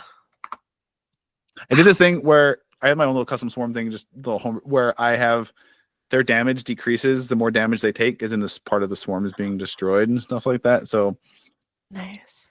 the more damage you deal to each little cluster, the less damage they deal back in turn until they're destroyed completely. Top of the round, you will here. Go ahead, freebie. Notice you'll say, you see a cluster of balloons kind of floating towards you, getting closer. They're going very slow, very slow. You notice the cluster is left that one Ferris wheel carriage, and it looks almost melted. And you see skeletons inside, like, and these balloons are kind of drifting along. Music starts playing, like a calliope, almost. Just Oh my god. Wait, so there's like, I'm sorry, back up. So the balloons, we are to infer, have some sort of like something in them that melts flesh off of bone. Is that correct? maybe. Cool. I'm privy to more information than other people, so I need to keep my mouth shut. You see, Did you see say people that? trying to crowd around the exits? There's a north, east, and west gate. They're all closed. They all have this booth, and they all have like, it looks like an identical person. This woman with like these red pupil dyes, and she's just calmly smiling and explaining. And people are stomping. Most people are, even like these kind of average people that aren't adventurers or heroes, are doing okay. They're stomping on the little teeth. The chickens, again, just the rubber cluckers, just appear to be milling about, not doing anything. The balloons seem to be go ahead. I'll say you see on the ground, you see them, a cluster of them go by a group, and then you see these appendages drop that look like strings and like grab people and like try to pull them up into the balloon, and you hear like the sizzle. It's like the sizzling of burning, like an acidic burn. There's screams. Nope meets the invitation. This is crazy. But you see a lot of people are just fighting back and doing really well. They're just kind of trying to avoid the balloons. And with the teeth, though, they're just like smashing them. And you see some people are leaving tickets behind. Some people are picking up the tickets. Marlon, it's back to you. Okay, I just want it to be noted that when I see a ticket on the ground, I will pick it up. I don't care if it's mine or not. Okay. That seems important to me. And as a reminder, like you did say, like, yeah, no, grab as many tickets as possible. Cool. I will snatch tickets from people's hands. So please inform me if I see tickets, because I will sleight of hand them out of people's hands. There are 4 near Hugh that he did not pick up because he still has like a small part of his swarm attacking him. Okay. Okay, so how far away is the closest balloon from us? 15 feet. All right, cool. I am gonna like lift up my cape where my little short bow is like tied into the bottom, so that's kind of what weighs it down. So I untie it, and I'm gonna like take a shot at one of these balloons that's sort of hovering over a group of people. Okay. So maybe adults. Just in case. Ugh. That's an 11. Plus Still hits. your D4? Oh, right. yeah. I thought it was to still hits. damage. Okay. Still hits. I mean, do I need to roll damage? You do. Yeah. Okay. That's a 4. Okay. It looks like you almost see like a piece of it kind of break off and like disintegrate as it breaks off. But it looks like you heard it. The balloon or the arrow disintegrates? No, the balloon. Like it looks like it hurt it. Like it does Okay. look like it did damage to it. Yeah. That's a crazy balloon. I turn around and I say, that's a crazy balloon. That's crazy. That's nuts. Okay. Holy crap, that's crazy. Is there anything else on the ground? No, not useful. Just 2 more little guys trying to bite you. Okay, I'll just dagger. Okay, get them. One's a crit. Okay. Ooh. Are you a max damage or? I guess I it, like it to do. does not matter. It doesn't matter. It doesn't matter. But I'll just tell you because people. My little homebrew thing is with crits are you double the dice, of course, but you get to re-roll any ones. Okay, cool. It's a crit. You should be dealing some serious damage. Mhm, Yeah. Kiss the fuck what? I rolled 2 1s on my damn. mhm. So I did a thing early in low levels where I was like, no, crit should be so like if your normal attack deals 1d8, so you would double and do 2d8, I would say you get the full 8 on one die and then roll another die, so basically, but that gets out of hand real fast as you scale up in levels. Right. It becomes a problem so that when you get Power creep is real when it comes to mechanics. Okay, so I've got a It's like, 6 so I and an 8 on normally deal damage. 3d10, so on a crit, it's 30 plus 3d10. It's like, no, okay, we might have to hold on. Like, we might have... But okay, yeah, you completely obliterate one of these clusters. So 2 more poof, 2 tickets. Ticket. I get all available tickets. Should I Yeah. be counting the number of tickets I have? Yes, please. Someone keep track of how many tickets Okay. you are collecting. Yes. Verbally, can anyone confirm if they're going to be tracking it? Because otherwise, I will. I'm doing it. Okay, cool. Awesome. Crete, I believe that'll be you. Hearing the screams and looking around, my sort of smile of stomping the teeth fades a little bit. I understand. This is not, in fact, fun. In fact, you were all deceived previously. These thrills that you took for safety have turned into pure danger, which means this is a thing I understand, which means it's my turn to have fun, because I was right to begin with. This is terrifying, and I shall fight the terrors. And I take steps forward. Good. It's Crete's time to play.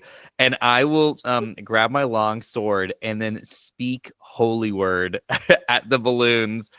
I banish thee, you fiends. That's going to be a 16 to hit. Yep. And that's going to be 8 damage. Okay. You assuming you were the same one that Marlin shot at, you it pops. It does drop a little acid on the ground beneath it. I'm gonna roll a dex save for the person beneath it to get out of the way. They do. They get out of the way. But also, again, there's confetti, and you see. Where did I say how much they were? 10 tickets come out of the balloon slime. Amazing. Clutter to the ground. Because I have 2 attacks, when I say, oh, wonderful. And I'll stroll over, and before the first attack on the balloon was eyes glowing, holding the sword right here, speaking the holy word. It is the power of a paladin. Also, my internet might have froze. 1 second. We can There we see go. you. We can still hear you. Yeah. Strolling forth, speaking, my holy word with such power and focus. But as the tickets fall down and I go for my second time, oh, tickets, wonderful. I stroll over and then just kind of mutter the holy word as I'm going to get the tickets. Yes, also you be gone. And I'll toss that up. And let's see here. That's going to be 18 to hit. Yep. And that's going to be, yes, you be gone as well. 6 damage up to a balloon. And what kind of damage is it again? That would be radiant, I believe, with holy word. Okay, that one pops another one. Yeah, that's just Great. It's really close. Make a dex save to kind of get out of the way of the little drop of acid that Okay, falls. great. 15. Yep, you're okay. And yeah, 10 more I tickets accept it. flutter down. Oh, wonderful. Okay, well, all right. Good. The rest of you, beware, because I am in my element now. Crete is here as I stroll back with the tickets. Yay. We have 30 Um, tickets, by the way. Oh my god. These chomps, they're gonna keep trying to bite. They miss. Ludmilla, your turn. Okay. I would like to cast Sacred Flame. Whenever I see Yeah. how many tickets come out of the balloons, I want to try and hit a balloon. Okay. But it needs to make a dex saving throw. Okay. 15. It does. I'm gonna assume it fails really, really hard. The 6. Oh yeah, no. And then it's gonna take 2d8 damage. Yes. 6. Ooh, 12 damage total. Okay. What kind of damage? Radiant. Radiant. Yeah. Sparkles shoot that out of her hand. pops another one. 10 tickets drop. I'm also gonna say anyone that wants to spend with the reminder of the chomps too. You kind of figured this out. You're all formidable types. Being, you can just start stomping them basically. It's like and just that's gonna. So another 10 tickets drop if anyone's collecting those up. Yes. They have been collected. You see a lot of people are kind of learning this and smashing chomps. Actually, what you notice is the balloons don't go anywhere. They kind of start getting into clusters and just kind of hovering, and some of them rise up, but they don't go anywhere. You see the rubber cluckers are still milling about. Some of the chatter chomps start to kind of withdraw and pull back. All right. Grab the tickets because this is where it gets a little dicey. Okay. We need to find a place to talk away from people. Ooh. But first, darkness will aid us this night, I assure you. As he casts 3rd level aid on everybody. Oh. So everybody's max hit points and current hit points go up by 15. Wow. That's legit. Okay. So as you're doing that, the spotlights come back, and Sweetbread, this flying hog demon thing, swoops around with its magically enhanced megaphone and says, well, not bad, everyone, not bad. But the night is just beginning. Hey, we want to shout out the Whack-a-Imp tent for our next round. For the first 4 people to get there, it's going to be a safe zone. But look out, here come the juggling jesters. Good luck. What does all this mean? I'll explain it when we get to the Whack-a-Imp tent. Okay. Whack it. This way. As like Can I do this as in boobies? Tit. I need make a collective. Would it be athletics? Each of you roll athletics. We'll take the top 2. Okay. And I'm gonna roll athletics of another group of citizens that are trying to race you Oh, that was to the so tent. bad. Shit. So may I cast a spell before this? Yes. To enhance somebody's roll. Mm-hmm. Yes. I would like to enhance I'm so sorry, crit. Crete. Yeah, Crete. Crete. There we go. Yeah. I just got the vowel wrong. Crete. You like your you tower above Hugh, but he's gonna put a shaky hand on yours and say, I'm sure you will help us get to safety so soon. As you feel your strength double, like your muscles just bulge as you receive enhanceability for strength. So you roll strength and checks with advantage. Let's go. Okay, that helped a little bit. That brought me up to a 22 for athletics. Ooh. God damn. Now this is fun. So I'll like scoop you up as like to carry whoever wants to go with me. Actually, Hugh's not gonna let himself get scooped up. Oh, okay. I have my own ways. It's all right. Well, I appreciate the assistance. Yes. I need another athletics roll. Oh, I had a 13. Okay, good, because I had a 0. I had 18 minus 1, so 17. Well, the Oh wait, two you were hold up. fighting against. I have a +4, right? Okay. Or 1d4. Yes. Yeah. So that's a 19 for you. The two you had to beat were a 19 and a 20. You're joking. And you got so now a 19 and a 22. You just if you want to this group of I don't know, look like young people, maybe like late teens, early 20s. They're like running. Hooligans. They're like, oh my god! Some of them the cuts from some of the cuts on them, and they're running. But if you just barely beat them to the whacking Can I- event. Can I take one of the hot dog sticks off of my bracelet and throw it in, like whenever you put a stick in bike spokes, and just put it in between their legs, so as a group they all trip over each other? How big are these fucking sticks, dude? I ate a lot of them. It's just like wobbling under like the weight of its own just existence as you just They're like dowel rods in that thing. Oh yeah, sure. And they trip, and then you all skid into the Wackenham tent. And you look out and you see a timer start of just a few minutes, maybe 5 minutes you've got of safety.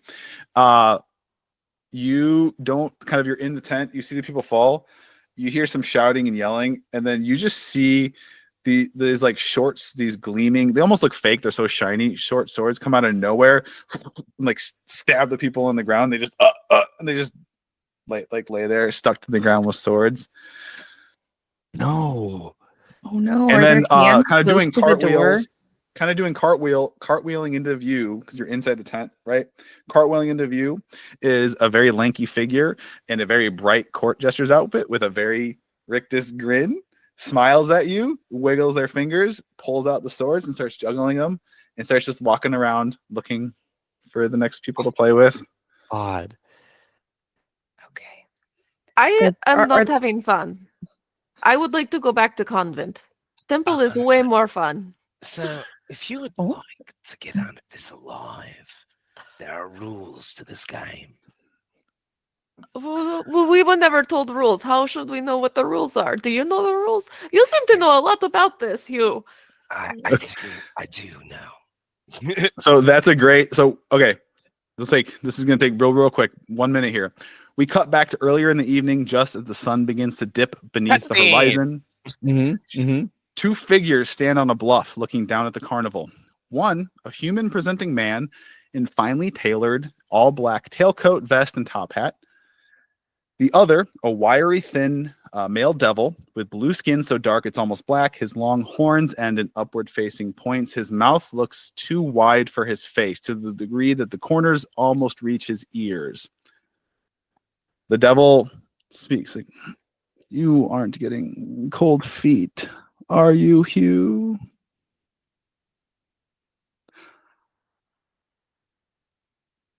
Oh no, Sorry. muted. Yeah. Yep. Just pondering on fun to be had. Nothing more. I assume our amendments are amicable to your taste. The devil snaps his long gnarled fingers, and a scroll covered in infernal runes appears hovering in the air between them. At the bottom are two names next to blank spaces for signatures. One name reads Hugh Percival Lawcross, Ringmaster of the Dark Carnival. The other reads Archdevil Ravenous, Council of Collectors. The terms we agreed upon, you win by either surviving until dawn or earning your way out. I win by killing you, or at least this iteration of you. And should you win, I owe you a favor. But should you lose, the carnival becomes mine to do with whatever I please for 1 year. Yes. Let me see the contract one more time.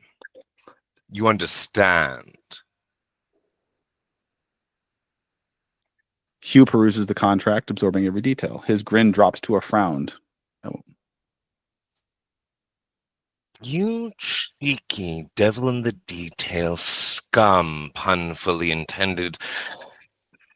I have said this thrice before, and I will say it thrice more if I need to, that no darkling is to be harmed by your, scans them up now, proclivities in the event I lose. Ravenous glowers at him.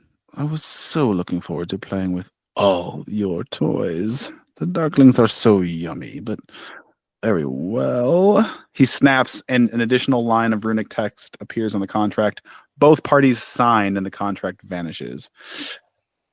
Have fun tonight, Hugh. Oh, I intend to be so mortal again. Yeah. And we cut back to the Whack and Imp tent. You seem to know a lot about this, Hugh. Yes, Yeah. I happen to know quite a fair bit, actually. So the rules are thus. So we are in a fight for our lives, a death game, if you will. We die in the game, we die in real life. This is still real life. That much hasn't changed. So everything here will try to kill us, and at some points, depending, sometimes the other contestants, and there's a reason for that, because the monsters that are released periodically throughout the event will drop tickets, as you have seen. These tickets have two purposes. It can either help us buy magical items to help us survive the night, but if we get enough tickets, we can buy our way out early. And in case you're wondering, the reward for surviving is you get to live. Honestly, I do not think I needed more reward. That was enough. Yeah. Maybe could I have more corn dog? The food is still free. Okay. You hear a voice. Oh yes, Yeah. everything is still open during the event. It's the Whack-a-Mole prayer. Also wearing clown yeah. makeup. Would you like to play? Or Whack and Imp? Would you like to play? We could get hot oil and throw it on tiny plastic chomper teeth. They would melt. You will want to play games if you ever find them too, because they will have tickets. Oh. What if we find a machine to distribute tickets? Where do tickets come from? They come from the games or the monsters or the dead bodies you find along the way. There's behind you, or the ticket exchanges. The four gates that too. until the four gates also act as ticket exchanges, where you can exchange money or blood for tickets. How much blood does the human body have? How much blood does the dwarf body have? I assume that this lady is kind of like an Alexa, a Google. No, she just Siri, how much blood? I don't It comes in pints. 100. I was gonna say 100 pints. I don't know. That's too many. How much? As a big healthy boy. Okay, well then, didn't you little cat? How much do you? I mean, do you even have blood? It's like, oh, but I do know it's for every drop of blood is 10 tickets. Every 1 HP you sacrifice, you get 10 tickets. Oh, so based on human gravity, which I do not share, that seems like it's 1 ticket per pint of blood. Just be careful. The waves of monsters will be relentless. Rest will not be common for us. Well, if it's games they want us to play, It's your kind of games, Crate. I would like to. What's the game called again? It's not Whack-a-Mole. Whack and Imp. I would like to whack the nymph. Okay. Yeah, you just for this. I'm just gonna have you make a series of basically you get like a little mallet here, and these little they look like actual living imps start popping up out of holes, and they start talking trash to you, like they start insulting you, criticizing the way you look, anything, telling you smell, and they're popping up at these holes. And go ahead to represent the time. Go ahead and make 6 attack rolls, like weapon attack rolls. And the DC is only 12. Okay, and this is like I'm using the mallet, right? Yes, but you can use your whatever normal to it. Yeah. Oh, okay, great. Well, Yeah. just for this, I as I'm handed the mallet, I whisper into it holy words, and this becomes a sacred weapon. I'm Okay. gonna go burn a channel divinity on that real quick. All right. Okay, great. So let's go ahead and I'll just roll it as if it was like my spear, or I'll just roll it as if it was my unarmed. Okay. So we're doing 6. First one's 13. Okay. Second's 11. Okay. We got a hit and a miss. Third is 16. Hit. 2 hits. That's 15. That's for fourth. Hit. All right. You got 2 left. You got to hit on one of them. 9. Nope. This is it then. This is it. You've got to be kidding me. I got an 8 again. Oh, Crete, the imp fakes you out the last second and like, Can I, as it goes, again, because furry. I have, because I've made this a sacred weapon, can I try to get like one double attack on that as it's like disappearing? Sure. Come on, big buddy. That's a 9. No, it's no. You don't get it. Ah! But you go say you crack the board with the holes cut in it a little bit, like, hey, wise guy. So I'm sorry, you do not win the game, Whack an Imp, and you have about 30 seconds in world before the safe zone. You got this green light shining down on you all right now on the tent before your safe zone runs out. Anyone else want to try? Yeah, I would love to. Yep. Please, Cat, we're running out of time. Okay, so I have 30 seconds to make 6 hits, right?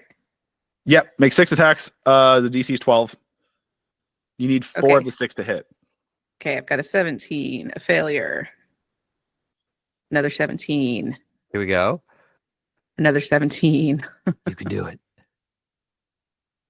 a 13. Yay.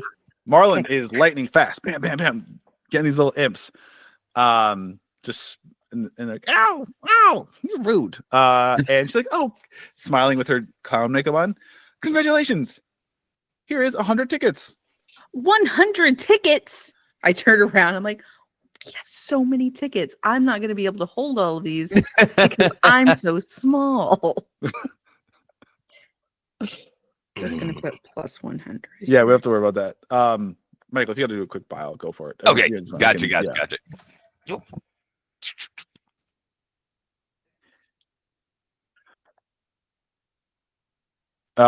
So I'm gonna go ahead and describe the scene to you. As that is happening, you hear like kind of a clicking, ticking as the safe zone is about to end. You hear Sweetbread, his voice again, the hog devil, flying hog devil, and he announced, oh, looks like the juggling jesters are about to be joined by their good friends, the laughing lackeys.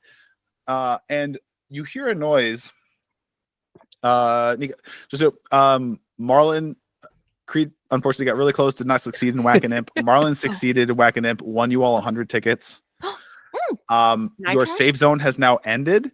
Oh shit! Sweetbread has just announced that the juggling jesters are being joined by the laughing lackeys, and you hear this really annoying cackling, laughing, rolling like. You also hear clucking from the rubber cluckers start to pick up, and this thing poking your head out of the tent, which the green light has now disappeared, is no longer a safe zone. And you hear Sweetbread go, our next safe zone will be King's Dice, which is literally the exact opposite end of the from you all. But you see the little red animated rubber chickens. Now their heads are still lolling, so they're having a hard time walking in a straight line, but they seem to be actively like trying to congregate near people who are hiding. And when they get around people and they get close, they start to squawk in this. It's almost like a squeak squawk. It's like it's like a combination of a rubber squeak plus a chicken squawk, louder and louder and louder and louder. And the people are kind of covering their ears. So it's like And- peacocks. Yes, it's getting louder and louder. And you hear laughing getting louder as they're squawking. And around the corner comes this creature that at first just looks like a clown, like a human in clown makeup. But looking close, you see all of the curly, multicolored wing, the red nose, the makeup. It's part of their body. Oh my! It's like that nose is God. like part of their body. It's not a costume. That's like their skin. Okay. Scary. Cool. And they come around and you hear like pluckers, and you see them start they have a little flower on this lapel, and these people that were like cowering, and it squirts and acid comes out of the flower and squirt, and like so basically the cluckers are hunting, like acting like hound dogs, essentially, like finding people for the laughing lackeys to harass and attack. Some of these people are now burned from acid, some are trying to fight back, some are trying to flee.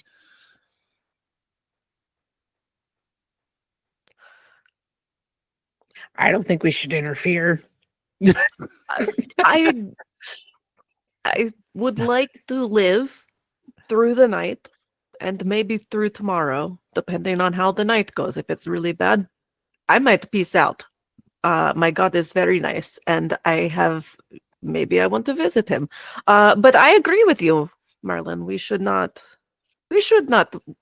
wait here, and we should not hide because the chicken, it will call. Mm-hmm. Yeah, you hear some buck buck buck buck kind of nearby. I unfortunately am compelled to fight this demon, and I want to throw the javelin at the like strange, like acid spraying flower guy. Okay, at the laughing lackey, sure. Yeah, you can step out. You step out, kind of. You're in the tent. You step out into this little. So you're in this like kind of crescent shaped pathway with tents of games on one side, the concession tents on the other, kind of making this like parallel crescent. And you can throw. So make an attack roll. You also hear bucking as rubber cluckers start to come toward you all with their long. Oh, heads. okay. They're like finding target. 18. That hits. Okay, great. And then also, actually, I'll flavor this as it's the mallet from the Wacka Imp is what's thrown. So then let me go ahead and roll this damage here. Oh, Okay. that's not great. That's gonna be 6 damage. Okay, you hit it and it bops off his head and does damage, but then the thing like kind of swings his head and is like, "New friends to play with," and starts No. almost like bouncing like it's made of rubber over towards you all. We can re-roll a new initiative, or you can keep the initiative. It's up to you all. But this laughing lackey is like new friends, and you hear like these rubber cluckers, and then you see coming around. You hear the whoosh of fire, and then behind you, you see a juggling jester with torches instead of swords right now, doing like with a big smile on their face. They don't say anything; they just look at you, smiling. I regret bringing attention to us.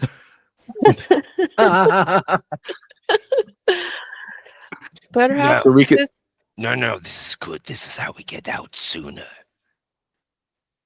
People think Yep. you need to hide. You need to fight to get out sooner. All right, you can keep the initiative order you had before, which is Marlon, Crete, Ludmilla, Hugh. You can re-roll your whatever you want to do.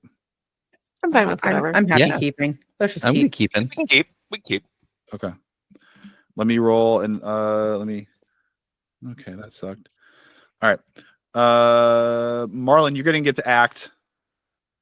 It's gonna be Marlon, the juggling jester with the torches, Crete, Ludmilla, and then the laughing lackey, and then Hugh.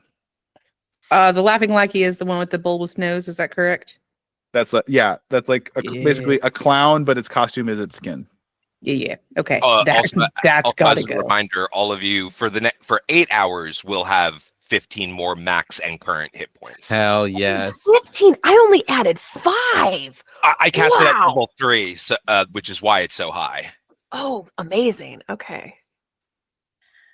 All right. I have got a 19 to hit and a 24 to hit. Do those both Wow. hit? Yes, they both hit. Yeah. Mm-hmm. Okay. And then I'm going to deal 10 points of damage on the first attack. Okay. And fuck yes, 10 points of damage on the second attack. How much total was that? 20 points. Got it. Awesome. That's I rolled up this one. That's actually just exactly enough for this one. He bursts. Unfortunately, another one comes around behind him, but that one you hit just bursts into a shower of confetti and what looks to be like 150 tickets. Oh, Gotta pick him up. But stepping right over comes another one. Like, oh no, you killed my friend, but more playtime for me. So you still have another one coming. Okay, well, can I use a cunning That'll be action? after you now. Yeah. Yeah, you can. Can I use a bonus Ooh. action? I want to dash, grab my 150 tickets. Okay. That's what I'm gonna do. That's what V, I want you to really- drop 150 scraps of paper on the floor around you and see if it takes you 6 seconds to pick them up. Are you? Wait a minute. Are you telling me that these are not coming out like Chuck E. Cheese style, where they're just like You in know a what? roll? That is fair. I envisioned like scattered. That's fair. Like a roll, like a Yeah. strand coming out of the machine. That's fair. One long strip. That's okay. That's fair. Yes. Okay. Okay. You do that. You do that. Thank you for allowing Chuck E. Cheese rules to rule in this game. Yeah. We love All to right. yes and around these parts. Okay, so that's it. And does anyone try and hit me as I like dip right the fuck back out? No, because you're not quite in. Actually, no. I'm sorry. You are going to take an opportunity attack from the new clown creature. Amazing. It tries to hit you with this big inflated glove hand. It's like Would you say that that was bludgeoning damage? it's a dirty 20 to hit, or I should say a funny 20. A Here. funny 20. Funny Well- 20. That for sure hits, but is it bludgeoning? It is bludgeoning. Okay. I have resistance, so I'm going to take my reaction, and I'm just knocked 5 feet away. So let's So you take see. But you And still I'm take half taking damage. Half damage. Okay, half damage is only two bludgeoning. Wow. Nice. Let's go. And just a little guy, I'm like, huh. All right. It is that's it for you, Marlon, right? That's it. That's everything. That's All right, the everything. juggling I can jester's do. turn, and they are going to throw a lit torch at Crete. Okay.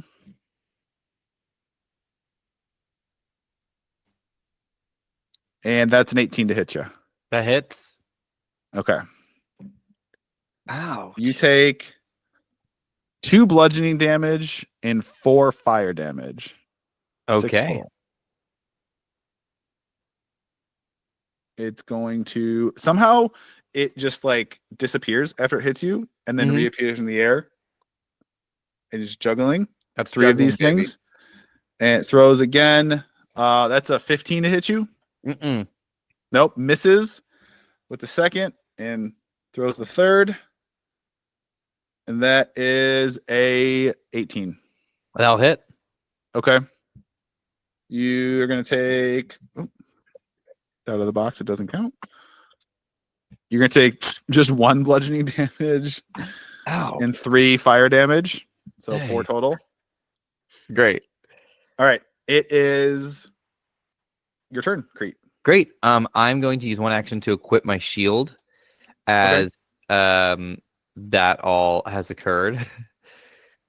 I don't like this very much.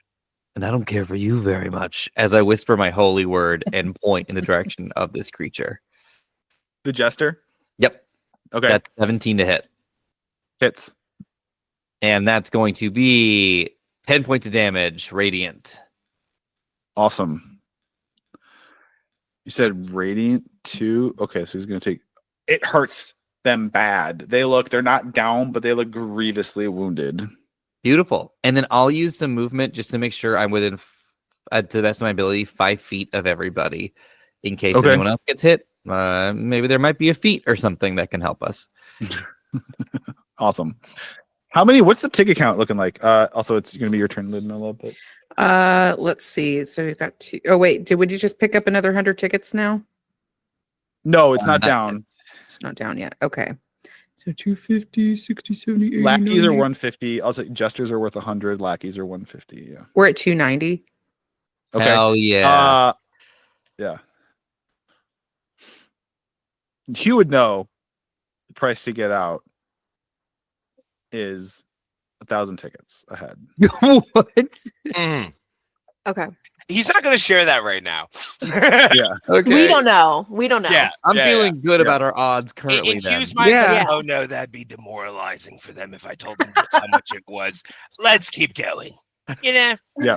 not knowing where the goalpost is It will help get him to the goalpost. He would know also. Yeah, he would know also. It scales up exponentially with each way. You know. These are like legit Chuck E. Cheese rules. 1,000 the- tickets. The longer Yeah. you last, the stronger the monsters, and the more tickets they Right. drop. We're gonna Like get that not bicycle just like at the end. it goes from 100 to 200. It's like 100 to this one's worth 1,000. This one Right. thing. Yeah. But okay, Ludmilla, your turn. So you got a jester and a laughing clown person. The jester's very hurt. The jester, I would like to try that one to hit. I think I want to go for Toll of the Dead. So Ludmilla looks at him and she is like, you know what is not fun? You make too much noise. It is too loud over there. So she makes these large church bells start ringing over next to the jester.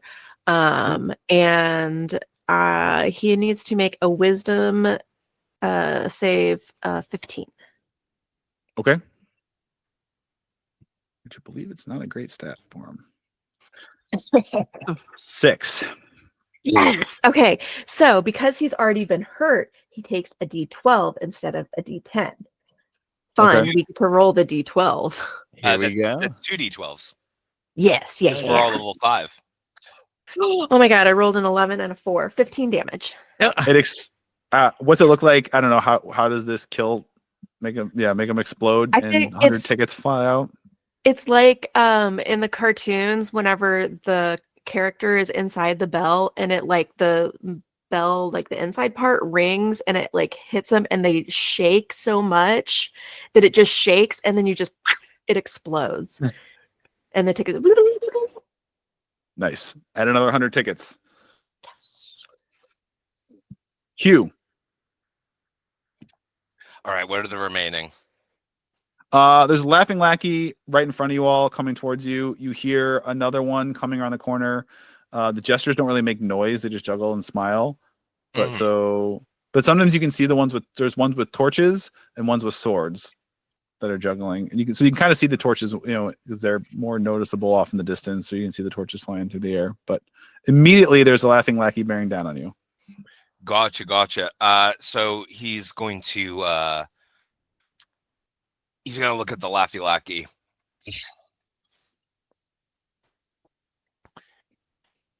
You taste awful. Did you know that? You always tasted awful. Your mother knew it. Your father knew it. And I should know.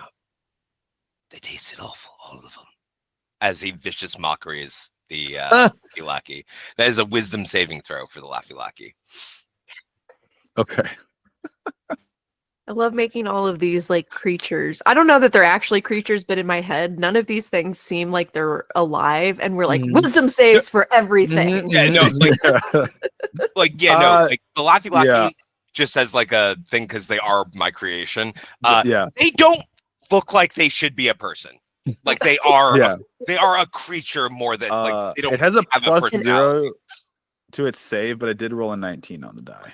All right, so it resists the highly specific insult for a Laffy Lackey. No, I'm delicious. I should rethink about your constitutions. But that's going to be the end of Hugh's turn. Okay. Great. All right. The lackey is going to veer back, and then with this weird springy rubbery physics that don't seem to make sense, jump and leap the rest of the way and try to smack right into Hugh while doing that. That is a 16. Does not hit. Really? So right.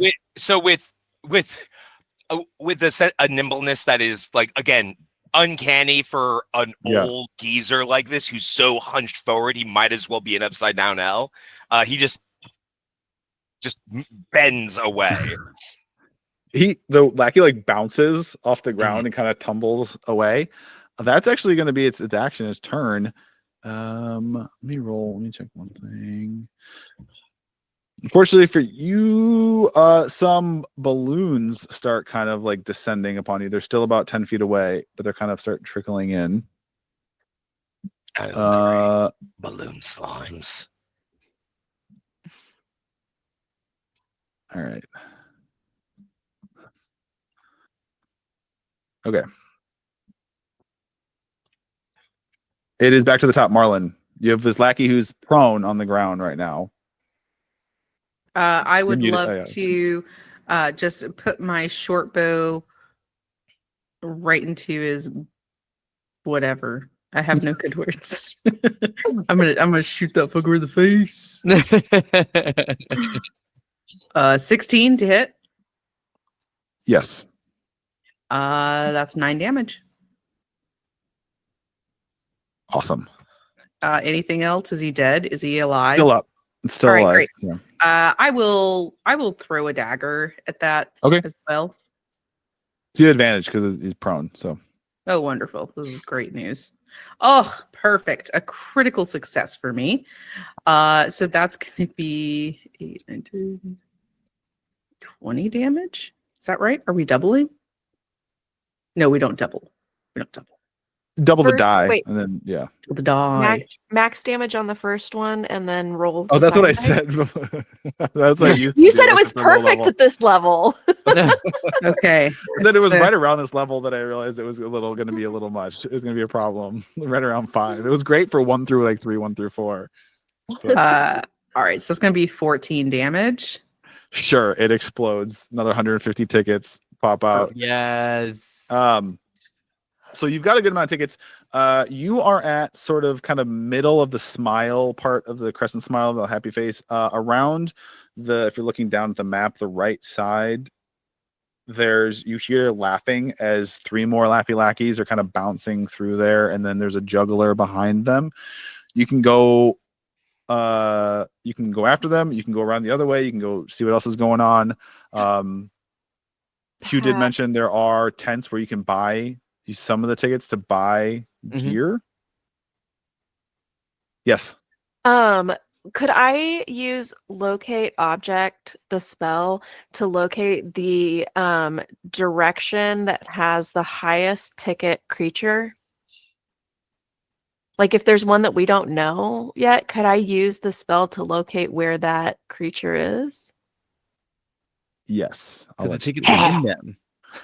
Yes, yeah. I want to feel that ticket. And you know how you can have like a mana and you sense how much mana another mage has or whatever. I'm watching Free Run right now, so that's I do that. I sense such a treat.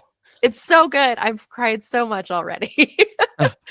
But yes, I would like to describe the ticket. Then I get a sense of the direction of the object's location if it's within 1,000 feet of me. If the object is in motion, I can know the direction of its movement. Would you like this to manifest as like a physical like tug pull or like a visual manifestation? How do you want to experience this? Like do a you heat have vision? a way that works better? What if it No, just I mean, I'm smells just like curious. hot dog? How would it I was manifest gonna say What's that? it smells like hot dogs. I just get the sense of hot dog smell, and I'm like, okay. oh my god, those So tickets! it's confusing at first. It's confusing at first because like the glizzy tent is definitely giving you a hot dog smell, right? And that's not too far away, but you get hit with the most strongest. There's no other sense that exists in the world. It's just hot dog. It's like you have a hot dogs up your nostrils right now, and that scent is coming from the circus tent. Oh my god, It's you the guys! strongest smell you've ever had in your life. We have to go to the circus tent, the main one. There is biggest hot dog. Most tickets I've ever sensed in that tent. I could Gods. become queen. It's already out and about. Yes, we need to go now. I didn't. I They just don't follow. normally I go. soon, but I'm gonna look a gift horse in the mouth. Are you gonna run so you can run this way around, and actually that's where the front of the tent is, and there's some of the stores there, or you can run toward the cluster of jesters and laughing lackeys. You can run away from them. So you're kind of like in the middle of the smile, and they're coming from around one end. You could run toward them, or you could run away and just go beeline for. I'm gonna vote beeline. Let's Yeah. beeline then. Okay. Yeah. Mhm. As you do, so you take off running, and you're running around this like curved row of game tents on one side, concession tents on the other. You come around, you see the circus tent in the middle.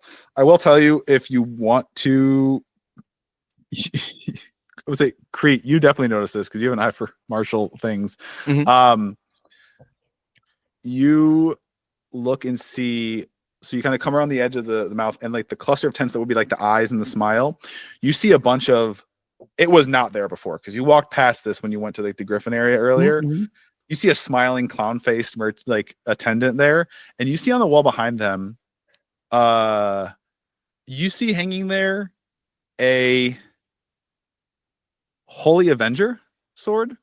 You see a Black Razor. You see a Vorpal sword. You see a Rod of Lordly Might. You see a Dragon Lance on the rack. Do they have a pink razor? Yes. Yeah. Sure, yeah. It appears it is nothing in the merchants, and you looked at the tent next to it.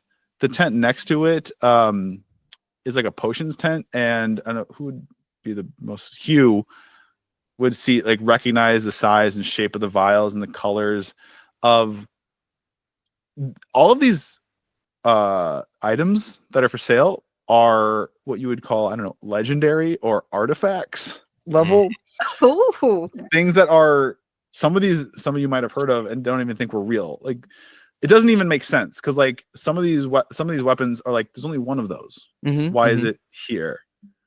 But they're there on display. We might need to pick up some of these before we fight the thing. There Okay. are weapons, potions, staffs, wondrous items, scrolls, rings, and armor. I look for the one that would be most advantageous to me from the perspective of someone that might know, and I try and lift that. You trying to steal it? Yes. Yes. Oh my god. You want to rob and you want to find a rich Tell kid. me, Exactly. tell me I which need- category you want yeah. Also, I was gonna say if you got close enough, the prices are like 10 tickets for a Vorpal sword. Oh, it's Yeah, not like a yeah. whole bunch. No, it's like for the tickets we have, we could get like a lot of things. Okay. What do you think, It does Marlon? still make sense Marlon would steal because it's the joy of Oh yeah, stealing. oh yeah. Yeah. It's for the love of the game. Out of game, everyone tell me like your dream item for your character that'd be the best item. Or you don't have to, or you can just say a God. category and I can give you like you can say weapon, armor, ring, you know. I would really love some kind of a repeating crossbow type thing. Okay. Mm.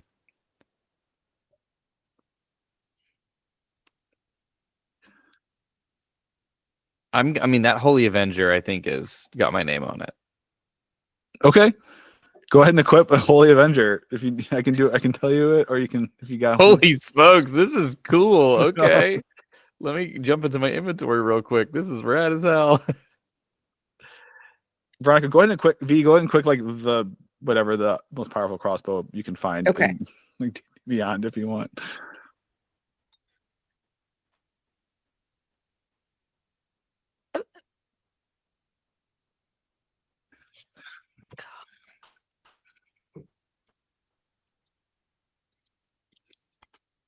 Okay.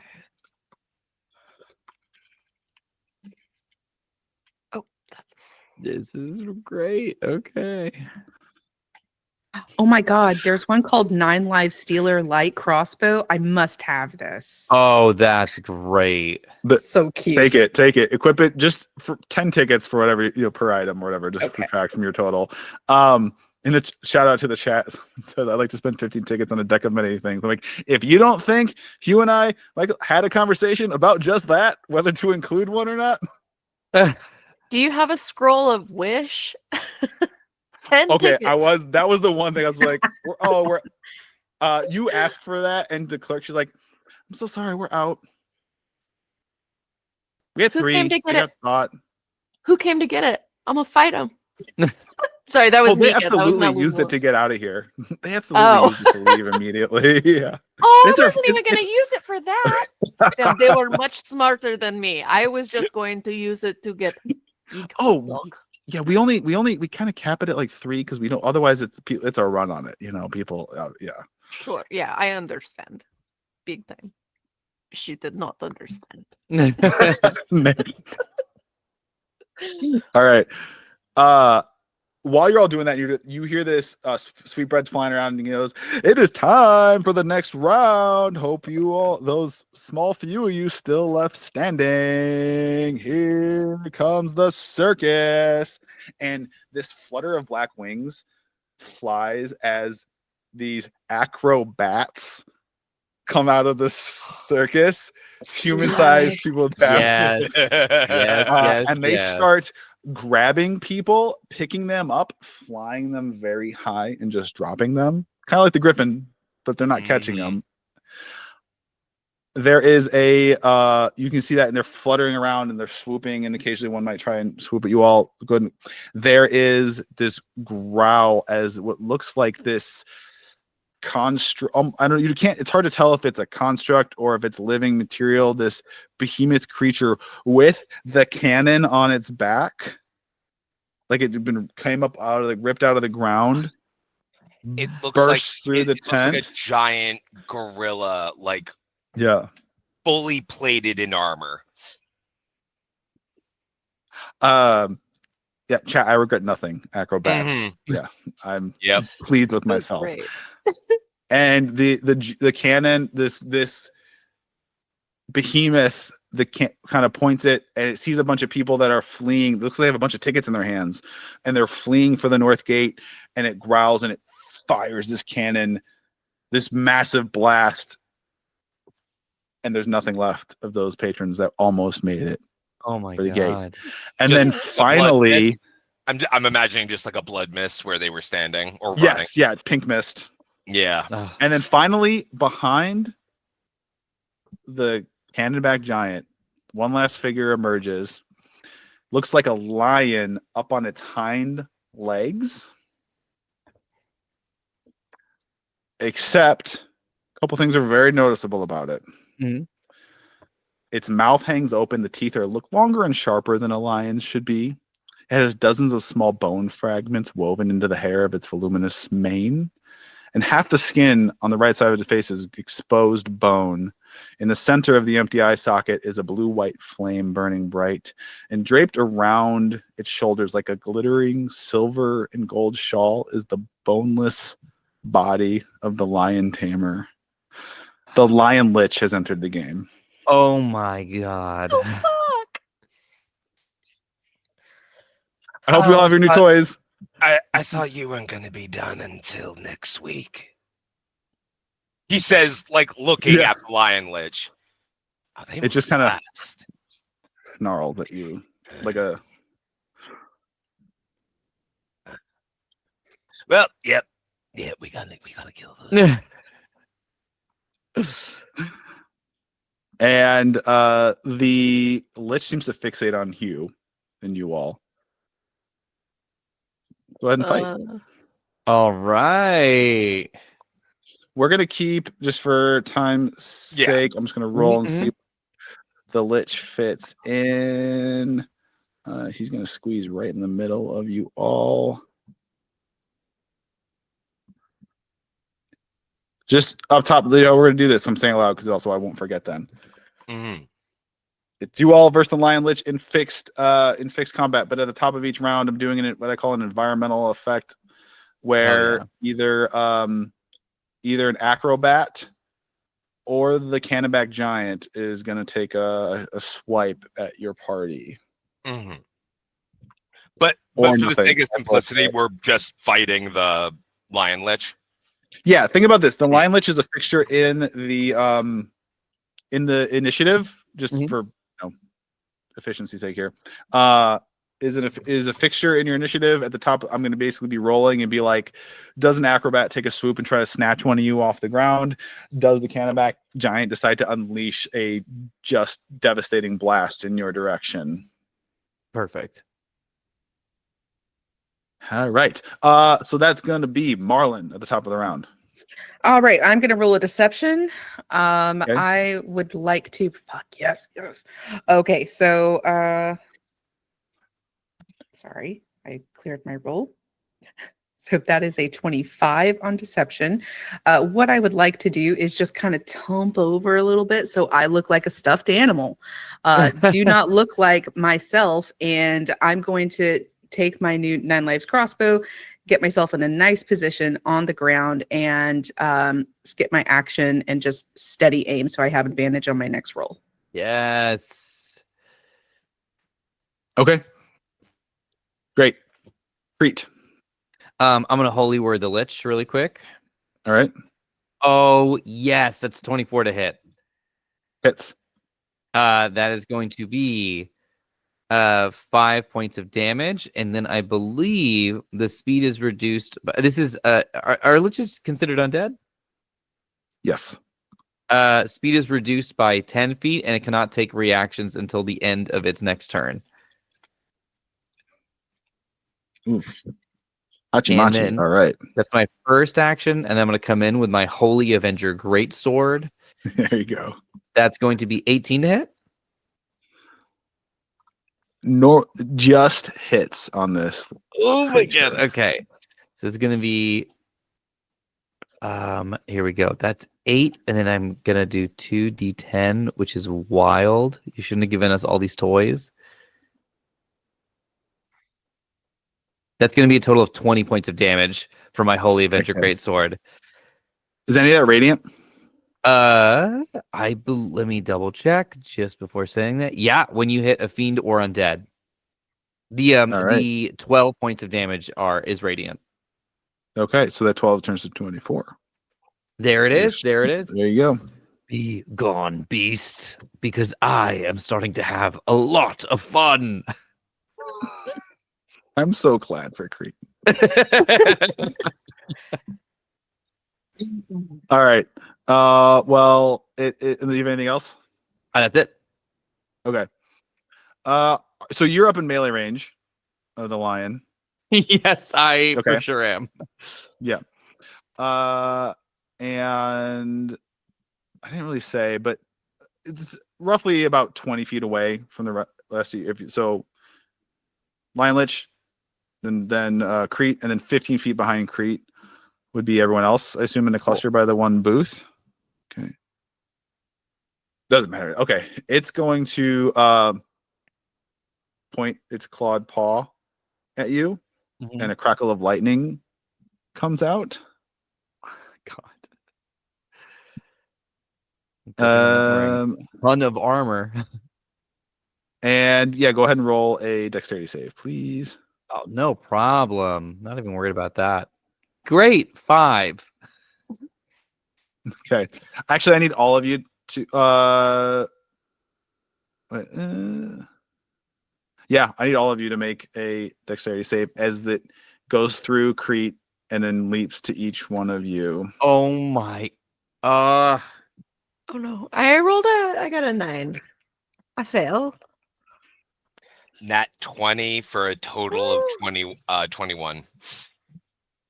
Amazing. Awesome. Very good. Very good. Must be nice. 19. Must be nice.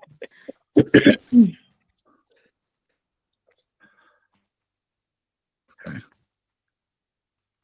Well, I just rolled. It's still a very high damage spell, but I just rolled terrible. The DC is 20. Anyone who failed on that is going to take. This is how bad I rolled on all those T8s. Is anyone who failed is going to take full 20 points of lightning damage. Ooh. Anyone who succeeded is going to take half. Thank goodness for those extra 15 hit points we had. Seriously. There are potions at the counter next to the weapons counter. In the middle of combat, someone's like, "Garçon, like." Sweetbread, will you go get me that potion, please? He hears it and he's a megaphone. He's like, "No, I work for him." Points at like the lion lich. Oh, I thought you were gonna say points to Hugh, and I was like, "What the fuck?" Hugh's normal Bark the Barker is not there right now. Who's the normal sort of "Hey, hurry, hurry, hurry" of the. You know. It's a very good boy. That's a good fun inside joke. Good, it's the boys. He's a werewolf. Oh, Oh, because Sophisticated werewolf, mind you. Ludmilla, it's your turn. I think I want to use channel divinity and turn undead. Okay. I've never Turn used him it out. before, but I feel like it seems very appropriate for a lich. He needs to make a DC 15 saving throw.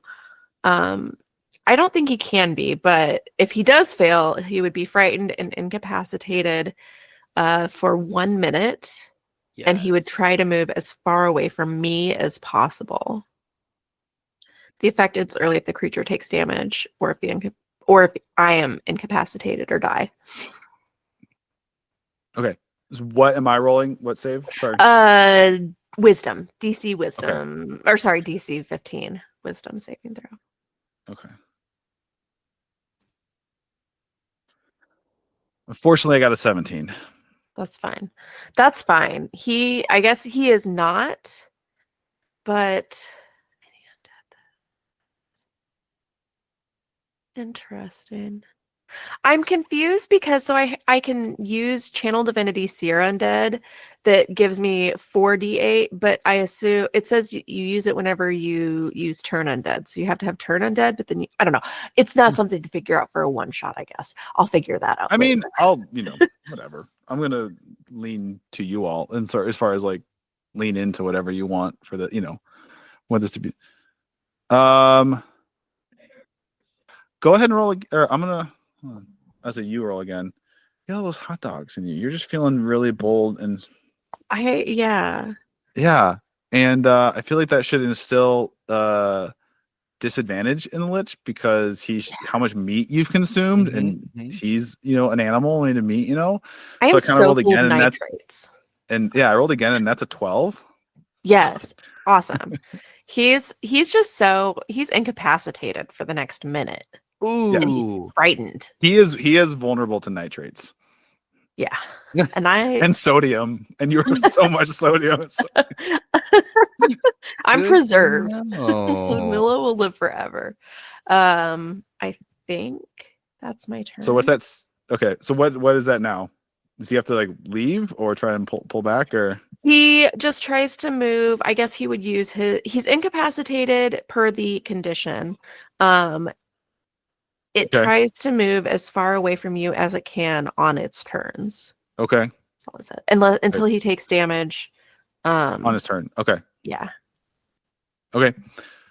Great. How it's Hugh. Your turn. How much is a staff of healing? 10 tickets, sir. Is 10 tickets. Thank you. Thank you, kind stranger. Oh no, thank you. Mass cure wounds. Oh. As he uses 5 charges immediately to cast mass cure wounds on all 4 of us, which will be 3d8 plus 4. Let me roll that real quick. Amazing. That everyone is healing for 17. Oh, incredible. Very good. Anything on your turn? Nope, that's it. Okay. All right. Top of the round, and 4 acrobats try to swoop down and each one try to grab each of you to fly you up. I need each of you to make a dexterity saving throw. If you would prefer to use strength to kind of like, I'll let you choose dexterity or strength to try and fight off these acrobats that trying to grab you and grab. Actually, to be fair, if it's a grapple, it should be contested. So I'm gonna roll 2. Do I need to do this, or am I sufficiently playing stuffed animal? I mean, they know you're. But I think No. I am. So there's that. I'm trying to think. Here's what I'm gonna do. I'm gonna roll one perception on this roll, okay? And they have a +2 to perception. What's an appropriate DC for this? Roll stealth real quick. Your stealth versus their perception. Okay. That's a critical success for me. It's a 25. Go. I can't even get that.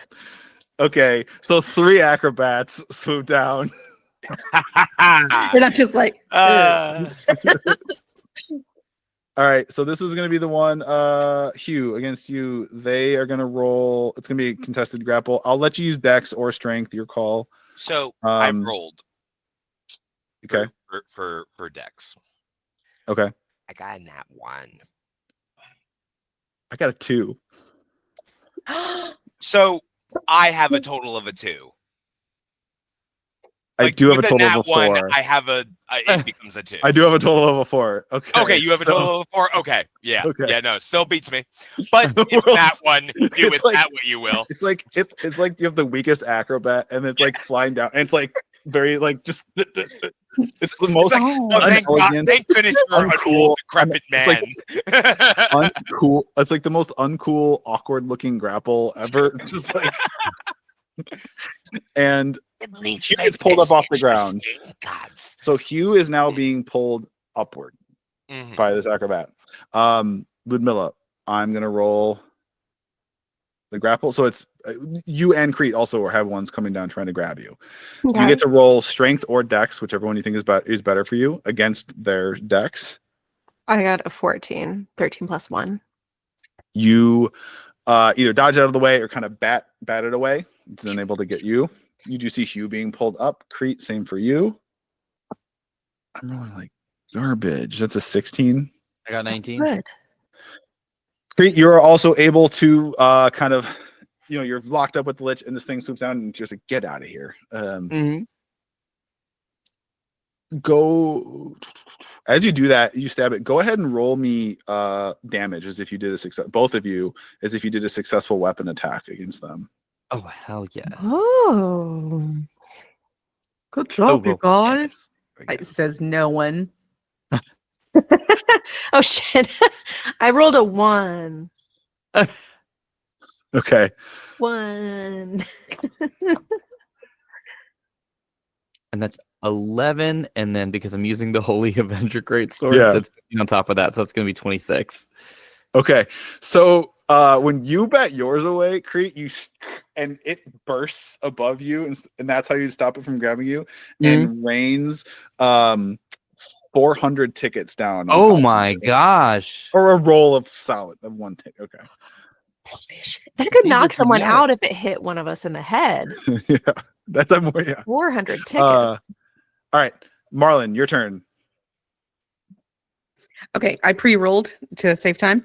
I had a critical success against the lich with my crossbow, which is great.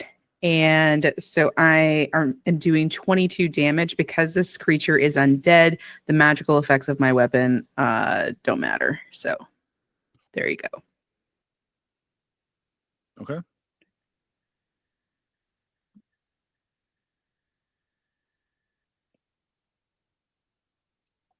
Sorry, I completely I completely just short circuited there. To be honest with you, am I rolling something or no? You don't have to You're roll fine. anything. You're just taking 22 points of damage. Got it. Perfect. That was one of those complete like Mm. glitch. Mm-hmm. All right, wonderful. Is that your turn? Yeah, that's it. All right, Crete. Let's get wild with this because we're towards the end of this game here. I'm gonna Yeah. go ahead and Yes, this is pull out all the stops moment, gang. this is gonna get interesting. I'm not gonna do like a whole big old shebang thing, but I feel like this is smart, and I'm gonna, for once in my life, I'm gonna try to play a little intelligent. I'm gonna go ahead and equip my shield with one action. That's up there, bumps up my AC, beautiful. And then I would like to cast Infernal Challenge against the Lich. Okay. That is going to that's going to be a Charisma save 13. All right.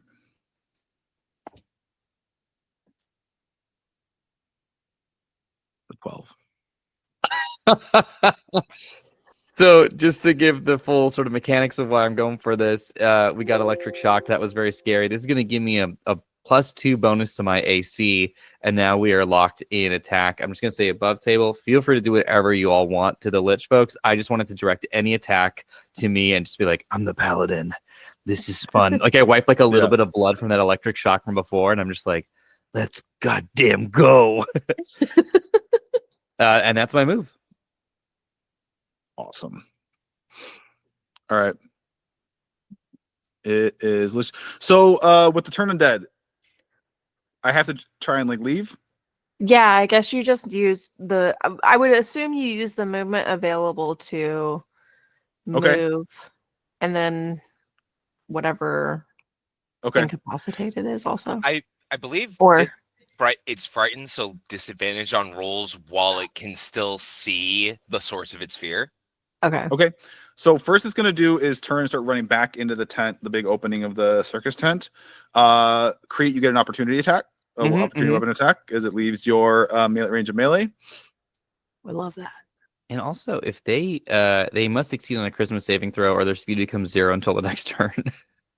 Oh, so it just go ahead and take your opportunity attack because it tries to get out of the move. But So it's a Okay. magical sentinel, is what we got going on right Yeah, now. this is pretty Yeah, this is great. wild. go We're ahead. about to kick this thing's ass. 22 to hit. Yes. Okay, so that's going to be 14 bludgeoning damage and come on, big money. 16 radiant. Okay. Ooh, it's looking rough.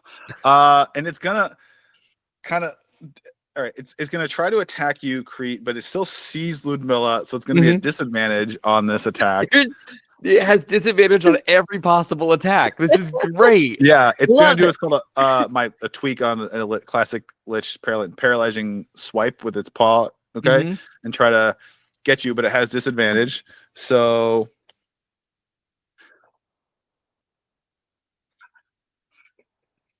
What you got? one of those was a 20. One of those was a 20. Oh no. What was the other one? The other one. The other one was an 8, but I do have plus 12, so that makes it a funny 20. But it was almost a crit. So- What's You know what we call almost a crit? Not a fucking crit. All right. Well, you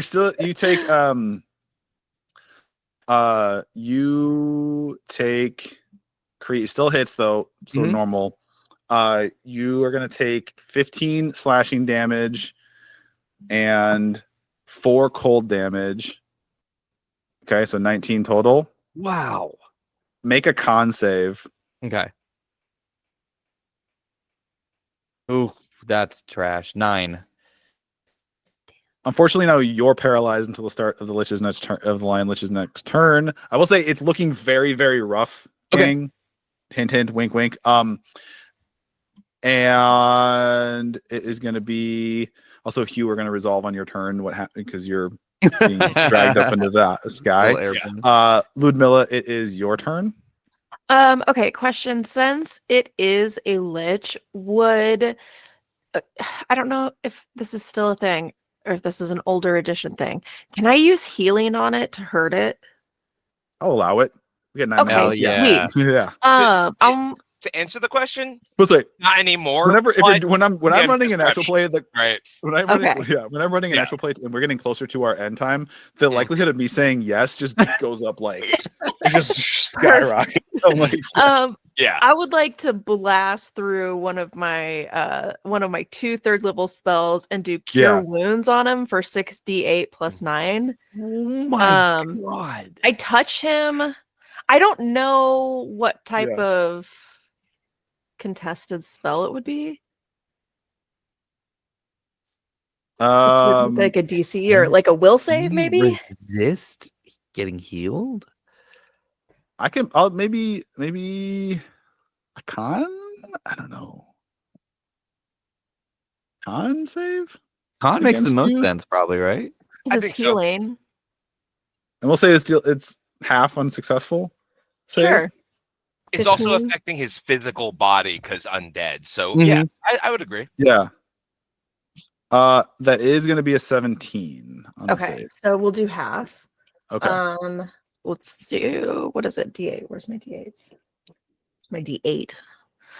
Okay. 8. Okay. 6, 14. 8. Well, it's going to be the full damage anyway because you're going to double it because it's healing, it's radiant. So it's like so just add it up. Okay. 22, 25, Oh my god. 29, 34. 34. Okay. So a couple things happen in the same succession at the exact same time. Hugh, you get let go, and you are, unless you have anything, you're gonna fall and you're gonna be taking. I can tell you I don't. Okay. I Alright, made the character sheet. I can tell you I don't got shit for falling. Oh no. Oh well.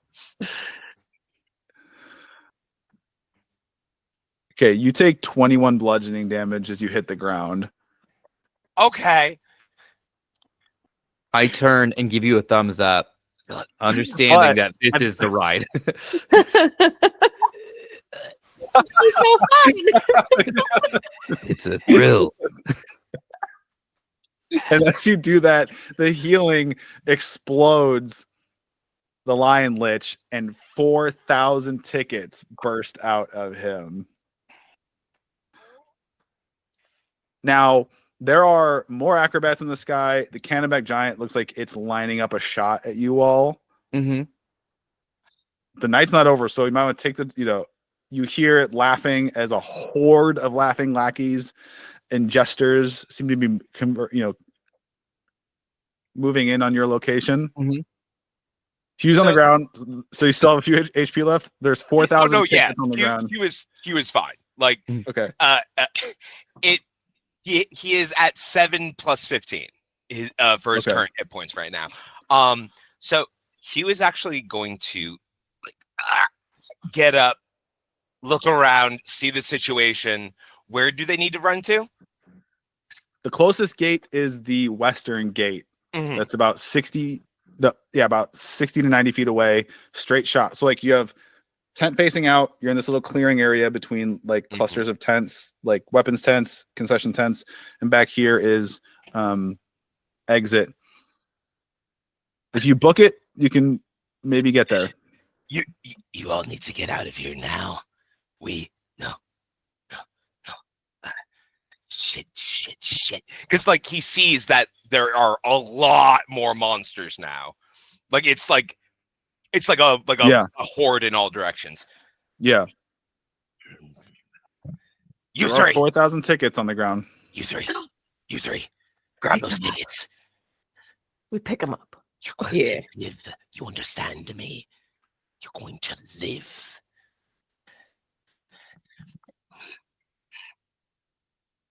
And he like cracks at his neck. There's a thunderous snap as if like his vocal cords crunched.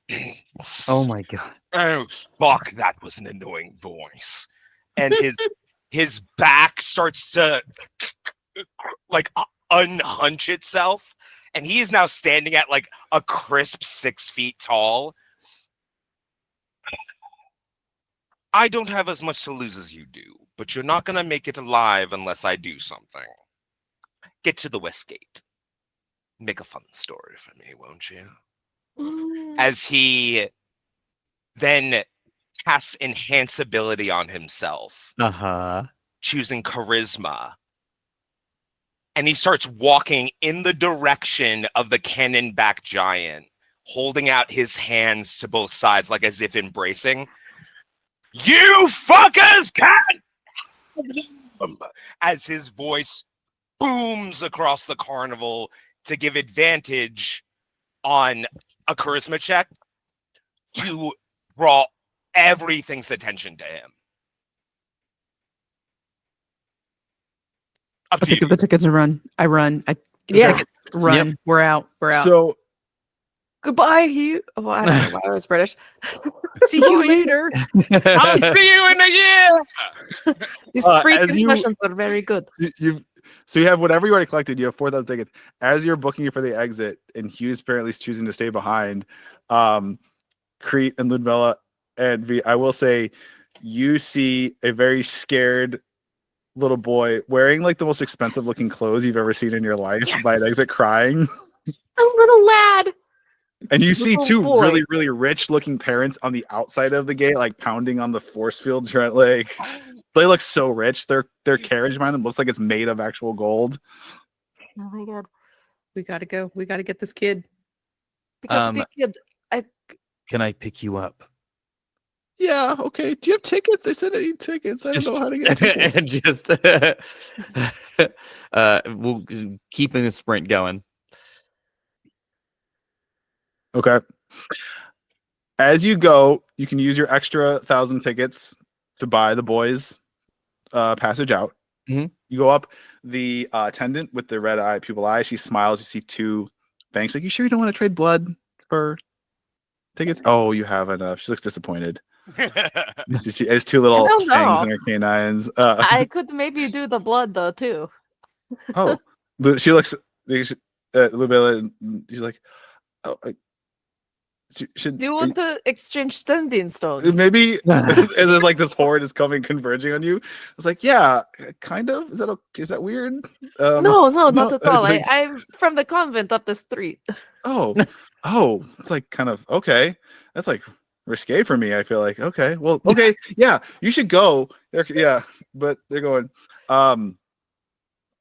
As you look back, I'll say you just see Hugh kind of disappear. Oh, go ahead. Is there? Yeah. Actually, Do it. You do it. You do it. You do it. Yeah. So Hugh looks back. The horrors are like barreling down on him, like completely ignoring like whatever else that they were trying to fight or kill. And as this like these ocean of monsters start like to converge on him like a pool of water at that one point where there's no water, he looks back at the three of them and sees them like, about to get out. Oh, they're going to be so entertaining later. Oh, right, I'm still mortal. This is gonna suck. As like all of the monsters start like he disappears under the tide of them, and you can only imagine the carnage that is happening underneath.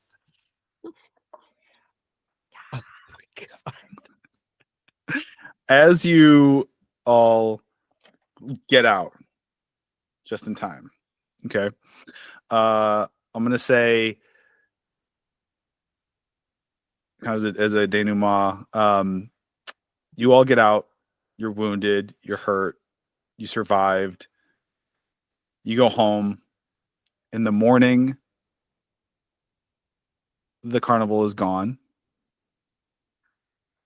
And people coming outside, though, see a bunch of residents of the town laying in the dirt, sitting up. They're dirty, they're disheveled. And you definitely recognize, like, the guy who got covered in the chatter chomps and seemed to have been eaten alive. And the people that had the acid spitted on them. You find a discarded wristband in the ground, and you see on the inside there's words written on the inside. It says something. It says there's a lot of legalese, but basically it says by entering the grounds, you're consenting to possible and very likely death and dismemberment, and putting on the wristband is an act of acceptance of those terms.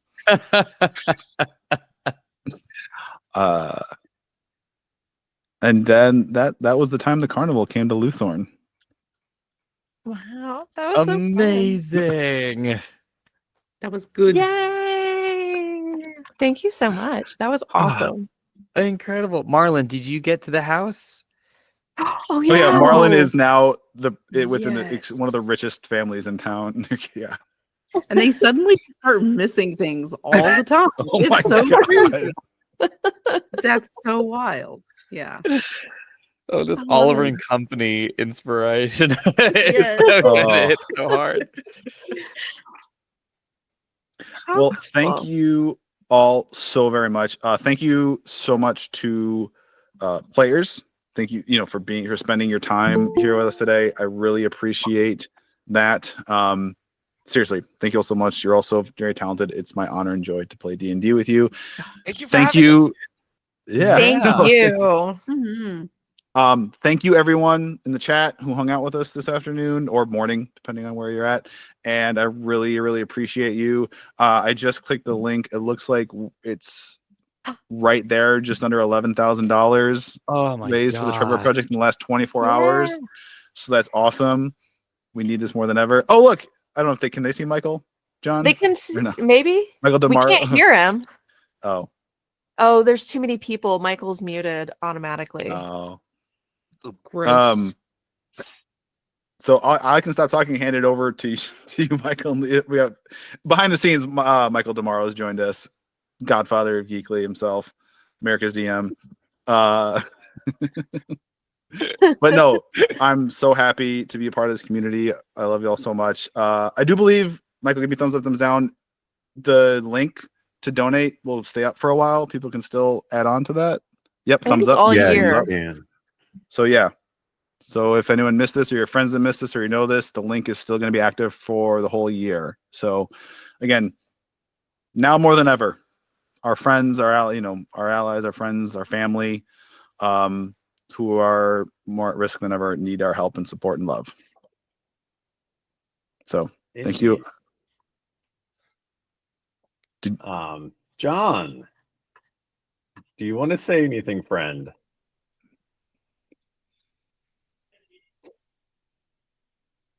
Thank you, everybody.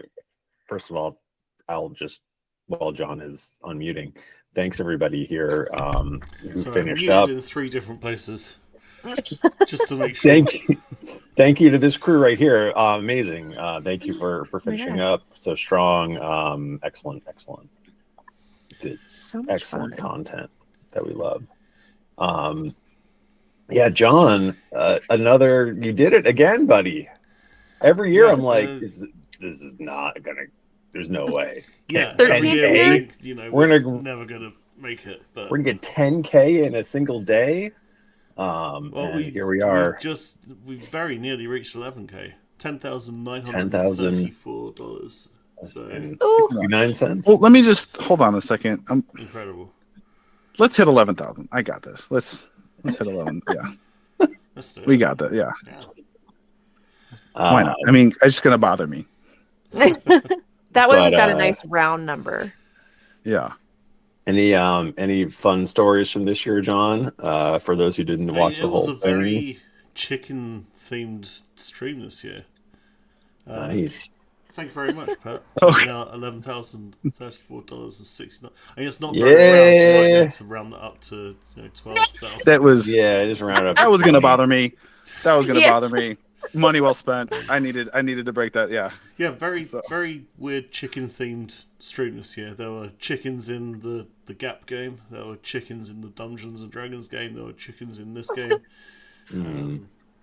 Yeah, there was Buckman drinking eggs in a couple of streams. Right. Oh, He yeah. did drink all those eggs.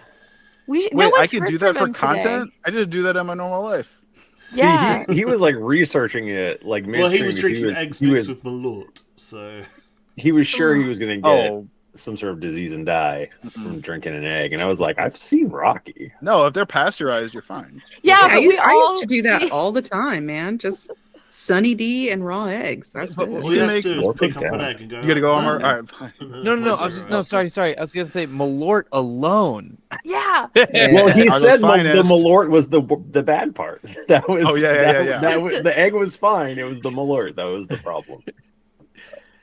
I'll tell you, actually, pasteurized egg whites in a carton can be pretty still cost effective, and those are safe to just throw in a blender with some frozen fruit and have a protein smoothie, and it's totally fine. And it tastes.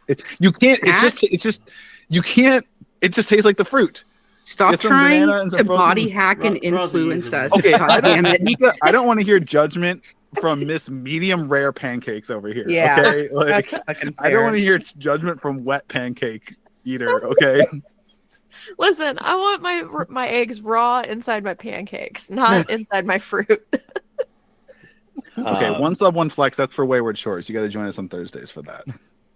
John, do we know how much over the course of all the years we have raised for a Trevor project? I need to work it out to get an exact You need to work it figure, out. but I know in it's general close. we've raised over $120,000 for charity.